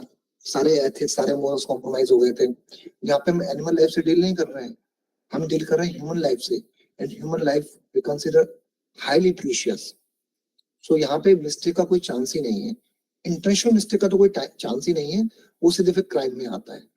उसमें किसी को जेल भी हो सकती है और या फिर कंपनी के ऊपर हजारों लाखों डॉलर का फाइन भी लग सकता है, जैसा कि मैंने अभी पीछे आपको बताया था, राइट. सो IRB का काम ही यही है. वो कमेटी है जिसमें बहुत सारे लोग इन्वॉल्व हैं. उनका काम है रिव्यू करना डेटा को और चेक करना कि सब क्या क्या हो रहा है, कैसे हो रहा है. So IRB की रेस्पॉन्सिबिलिटी तो हम डिस्कस नहीं करेंगे, बट हाँ, इन्फॉर्म्ड कंसेंट मैंने ऑलरेडी आपको बताया what is informed consent. But the most important part of the informed consent is the voluntariness and the information. So this is a job of the medical practitioner to explain the things in detail, which is known as a comprehension or giving the information. And when the subject understands everything, they have all right to decide to give the consent or not to give the consent. But it has to be make sure that the person is receiving all the required information which is required, like अगर कोई side effect इससे हो सकता है, कोई therapeutic effect activity आएगी, या क्या इसमें बेसिकली इश्यूज हैं, प्रॉब्लम्स हैं, या आपको कोई रैश आ सकते हैं, फीवर आ सकता है, या कोई और एक प्रॉब्लम भी हो सकती है बड़ी, तो ये सारा काम बताने का काम डॉक्टर का है पेशेंट को. Doctor can not hide all this information. And उसके बाद पेशेंट और या जो सब्जेक्ट है वो डिसाइड कर सकता है उसको पार्टिसिपेट करना तो करेगा, नहीं तो जा भी सकता है क्लिनिकल ट्रायल से. और सिर्फ स्टार्टिंग में नहीं, even in the middle of the clinical trial, अगर पेशेंट को या सब्जेक्ट को लगता है, हेल्दी वॉलंटियर को लगता है कि मुझे ट्रायल में कुछ गड़बड़ लग रही है या कुछ साइड इफेक्ट ऑब्जर्व हो रहे हैं या उसको नहीं अच्छा लग रहा है अदरवाइज, तो कभी भी क्लिनिकल ट्रायल को छोड़ के जा सकता है विदाउट एनी इश्यू. ठीक है ना. तो ये सारी चीजें बतानी होती है पेशेंट को कि रिसर्च क्यों की जा रही है, रिसर्चर्स का ऑब्जेक्टिव क्या है, क्या ट्रीटमेंट दिए जाएंगे, कितने लंबे समय के लिए दिए जाएंगे, उससे क्या बेनिफिट हो सकता है, या कोई रिस्क भी एसोसिएटेड है, या कोई अदर ट्रीटमेंट अवेलेबल है, या you can withdraw from the trial whenever desire. This is also supposed to be told in the beginning only. ये डॉक्टर बताएगा पेशेंट को कि आपको जब भी विथड्रॉ करना है आप तब विथड्रॉ कर सकते हैं विदाउट एनी इश्यू. एंड जो कंपनसेशन है वो भी बताना है. अगर मान लीजिए कोई ट्रीटमेंट से कोई साइड इफेक्ट होता है, इंजरी होती है या कोई डिसेबिलिटी हो जाती है, तो उसका क्या कंपनसेशन है, इंश्योरेंस कंपनी टेक केयर करेगी, कैसे टेक केयर करेगी और कितना अमाउंट है, वो सारा भी बताना होता है. Now there is a set of population which is known as vulnerable population. Whenever subjects are participating in the clinical trial, there is a group of people who comes under the vulnerable. As the name indicates, vulnerable means who are very prone to be like this vulnerable, you can say basically. So these group of persons are supposed not to have any kind of autonomy to give the informed consent. जैसे कि हम बात करते हैं बच्चों की, छोटे बच्चे कंसेंट नहीं दे सकते कि भाई छोटे बच्चों में भी क्लिनिकल ट्रायल करना होता है. अगर कोई ऐसी दवाई हम डिस्कवर कर रहे हैं, आइडेंटिफाई कर रहे हैं जो बच्चों की किसी डिसीज के लिए, तो वहां पे बच्चे क्योंकि माइनर है, they are minor, they can not give the consent, so उनके पेरेंट्स से कंसेंट लिया जाता है. या फिर mentally impaired people who are mentally unfit basically, they can not give their consent, तो वहां पे उनके जो लीगल हेयर्स हैं या फिर जो रिप्रेजेंटेटिव है, फैमिली मेंबर्स हैं, रिलेटिव्स हैं, उनसे कंसेंट लिया जाता है. या फिर इंडिविजुअल्स विद डिमेंशिया, जिनकी याददाश्त ही खराब है, अब उसको नहीं पता कि उसने कल कंसेंट दिया था, परसों क्या हुआ, उसकी याददाश्त ही नहीं है, तो उस केस में बेसिकली रिलेटिव से कंसेंट लिया जाता है. और इसमें ये बहुत मतलब इंपॉर्टेंट है. There is another set of population which also comes under the vulnerable population, जैसे कि students, anybody can influence them, subordinates who are working under some bosses, patients basically, right? So these are the group of people who also comes under the vulnerable population. So one is not supposed to influence them in any other way to participate in the clinical trial. ना ही कोई लालच देके, ना ही डरा के, ना ही धमका के. They should participate by their own willingness, by understanding the details of the procedures which are involved in the clinical trials. So this is generally, done to safeguard these groups, especially requirements are in place. Only parent can consent for minor, and consent must be in subject's native language basically, jisko samajh sake. Now next question is that why some participate in the clinical trial? Now in the last few slides, I think you're already having an idea that when we are doing the clinical trials on human subject, there are chances that they can also encounter some side effects and toxicities. But why do participate then? Why do we participate? What is the reason? Some people, they want to give back to society by participating in the clinical trial. They know that if they don't participate, the study cannot be completed. So they want to give back to the society. There's another set of people who are exhausted with all other treatment basically. बहुत सारे cancer के patient है. मुझे अभी भी याद है मेरी एक बैचमेट थी मास्टर्स में. At that time she was okay, but just few years back, when I was in Ahmedabad, just 6-7 years back, I heard from some of my friends that she is suffering from cancer, and she has taken all the treatment with different anti-cancer drug. Allopathy में चले गए, आयुर्वेदा में चले गए, homeopathy में चले गए, but कहीं से भी उसको कोई भी beneficial effect नहीं हुआ, उसके डिसीज पे कोई फर्क नहीं पड़ा. So finally she decided to go for the clinical trials, जहाँ पे कि नई ड्रग्स जो कंपनीज ने बनाई है उसकी टेस्टिंग की जाती है. तो उसको लगा कि ठीक है, एटलीस्ट अब बीमारी ऐसी है जिसका कोई इलाज नहीं है, तो एटलीस्ट कम से कम अगर ये जो नया मॉलिक्यूल अगर इसमें कोई अगर कुछ इफेक्ट होगा तो बीमारी ठीक होने का 0.1% चांस है, या फिर कम से कम सोसाइटी को तो गिव बैक कर पाएंगे. और थर्ड रीजन है पेमेंट एंड इंसेंटिव. बहुत सारे पुअर लोग हैं, they don't have any other way, but they just want to participate because of the payments which are involved here. And why some do not participate in the clinical trial? There are certain set of people who don't participate.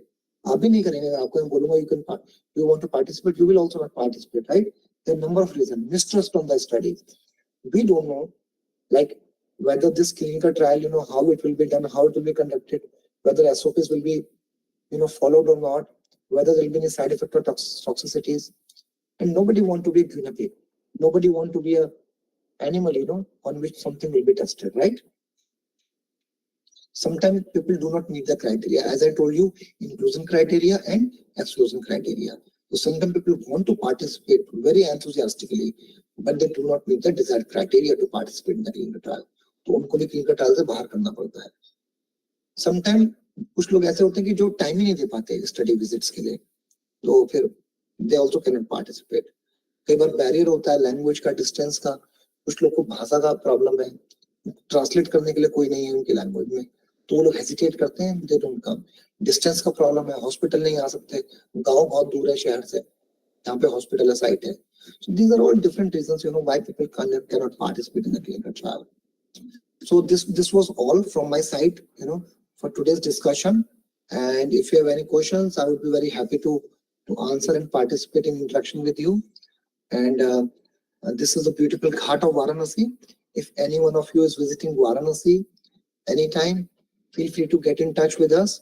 My email ID is mentioned, on the website of IIT BHU Varanasi. And I would like to enter my, today's session with this quote: anyone who stops learning is old, whether it's 20 or 80. So if you want to keep yourself young, make sure that you are learning continuously. Thank you. Thank you so much. Feel free to ask any questions.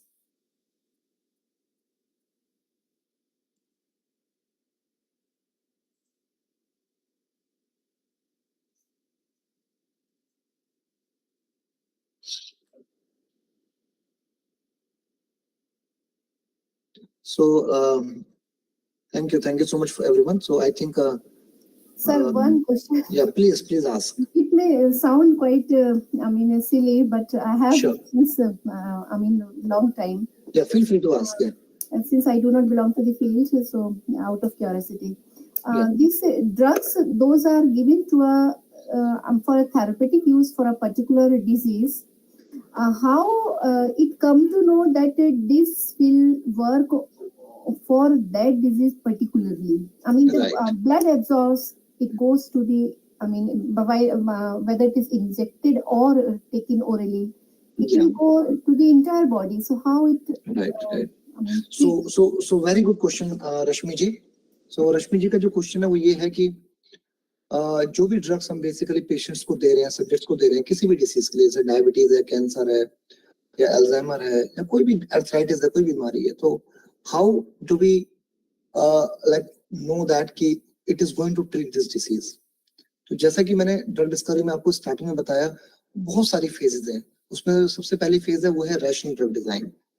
अगर मैं पहले की बात करूं traditional system of medicine की, जहां पे हमारे जो एंसेस्टर्स हैं बेसिकली उन्होंने जो वेल्थ ऑफ नॉलेज क्रिएट किया था अपने टाइम पे, जो कि आयुर्वेदा की फॉर्म में अगर हम बात करें, होम्योपैथी की फॉर्म में बात करें, तो वो बेसिकली एविडेंस बेस्ड मेडिसिन था. उसमें बेसिकली क्या था कि उन्होंने खुद अलग अलग हर्ब्स को, प्लांट्स को टेस्ट करके देखा कि उसके क्या इफेक्ट आ रहा है किस चीज में, और उन्होंने आइडेंटिफाई कर दिया कि ओके इसको देंगे तो इससे बुखार कम होगा, इसको देंगे तो इससे दर्द कम होगा, right? So they figured out all those things, right?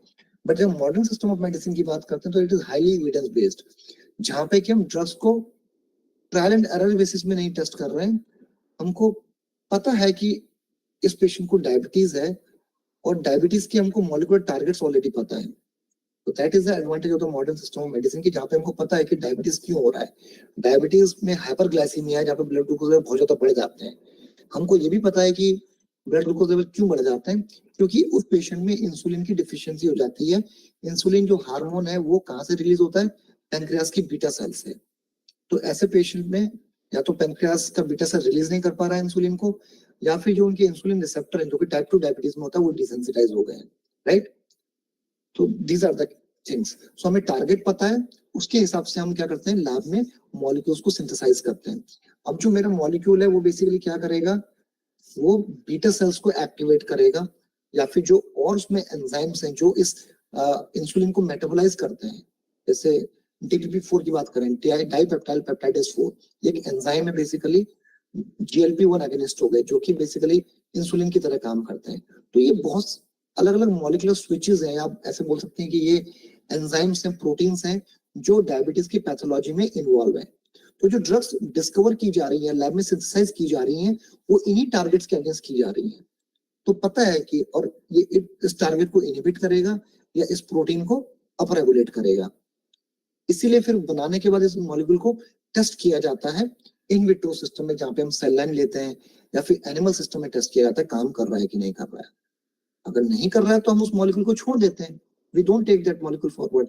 But अगर हमको एनकरेजिंग फाइंडिंग्स मिलती हैं इन विट्रो स्टडीज में या इन वाइवो स्टडीज में, प्री क्लिनिकल लेवल में, सो दैट मीन्स कि this drug can have a potential to take into the clinical trial.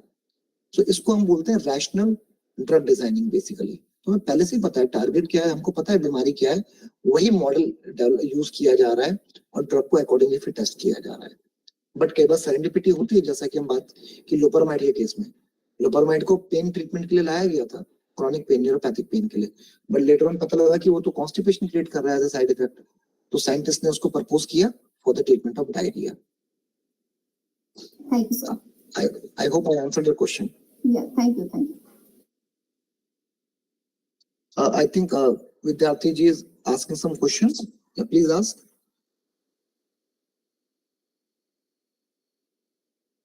Dr. Rupali Dilip Chaudhary.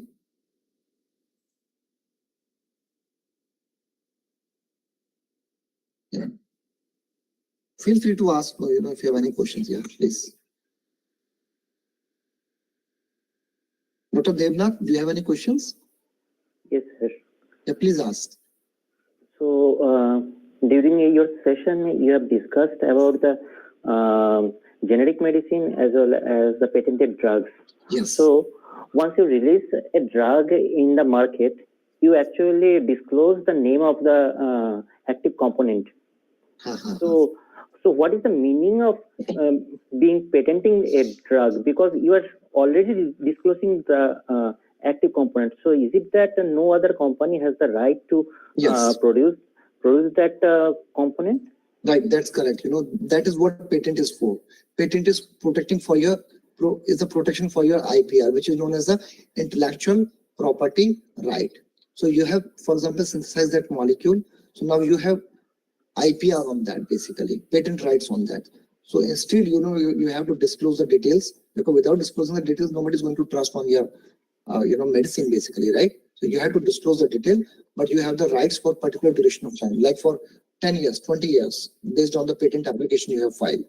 But after 20 years, anybody else can make that drug by any way, basically, and that's the reason why, so many drugs, they are initially so expensive, because only one player, one company is synthesizing it and selling it in the market. But after it becomes generic, anybody can, make it, and it becomes very cheap, basically. And why they are also called as an innovative drug, patented drug, right? Why they are expensive? Because they have to, recover the cost of millions of dollars which they have invested in the drug development. That's why, regulator or the countries, they allow for, that patent for a particular duration of time, but they cannot own the patent for lifelong. That is against the morals and the ethics. After some time, it has to be generic. So it may happen that that active ingredient may occur naturally in the nature. So Yeah. in that, No.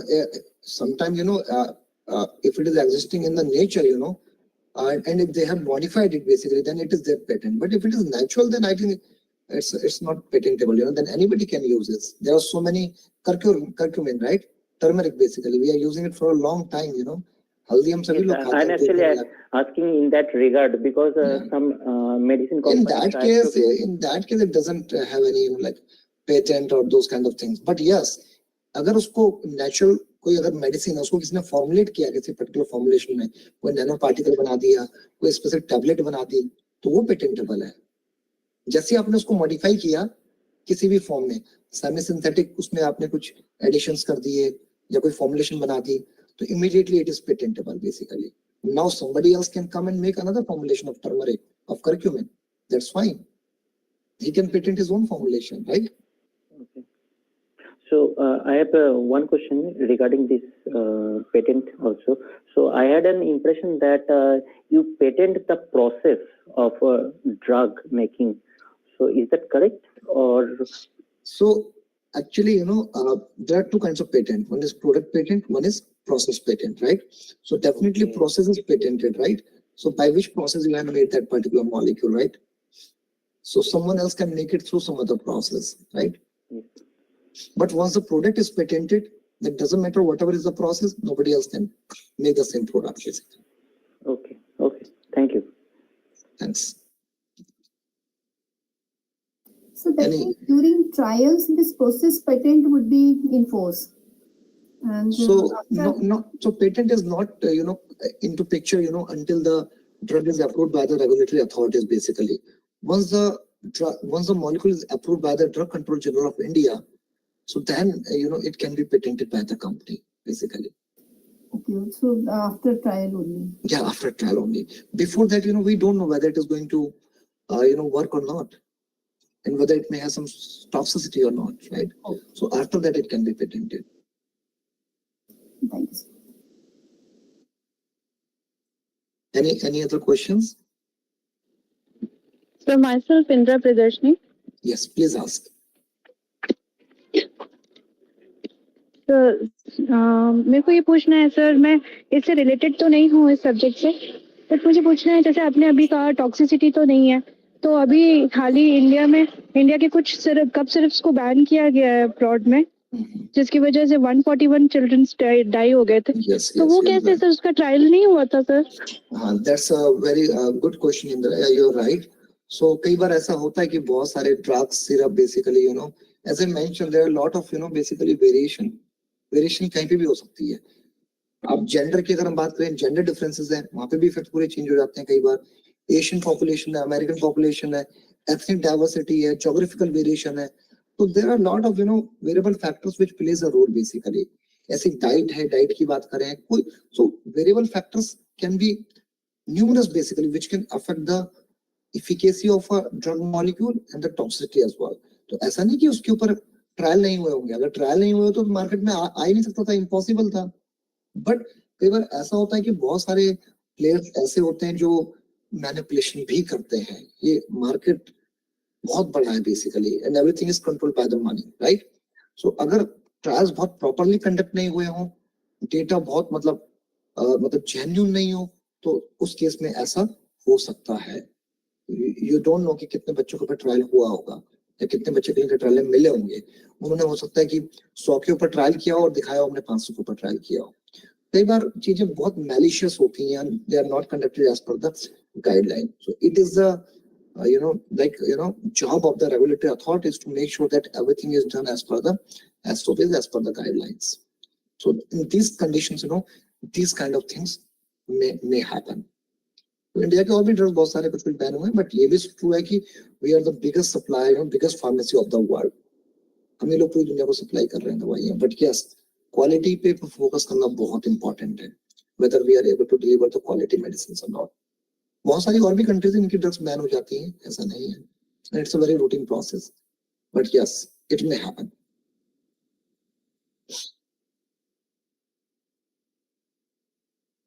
So any other questions?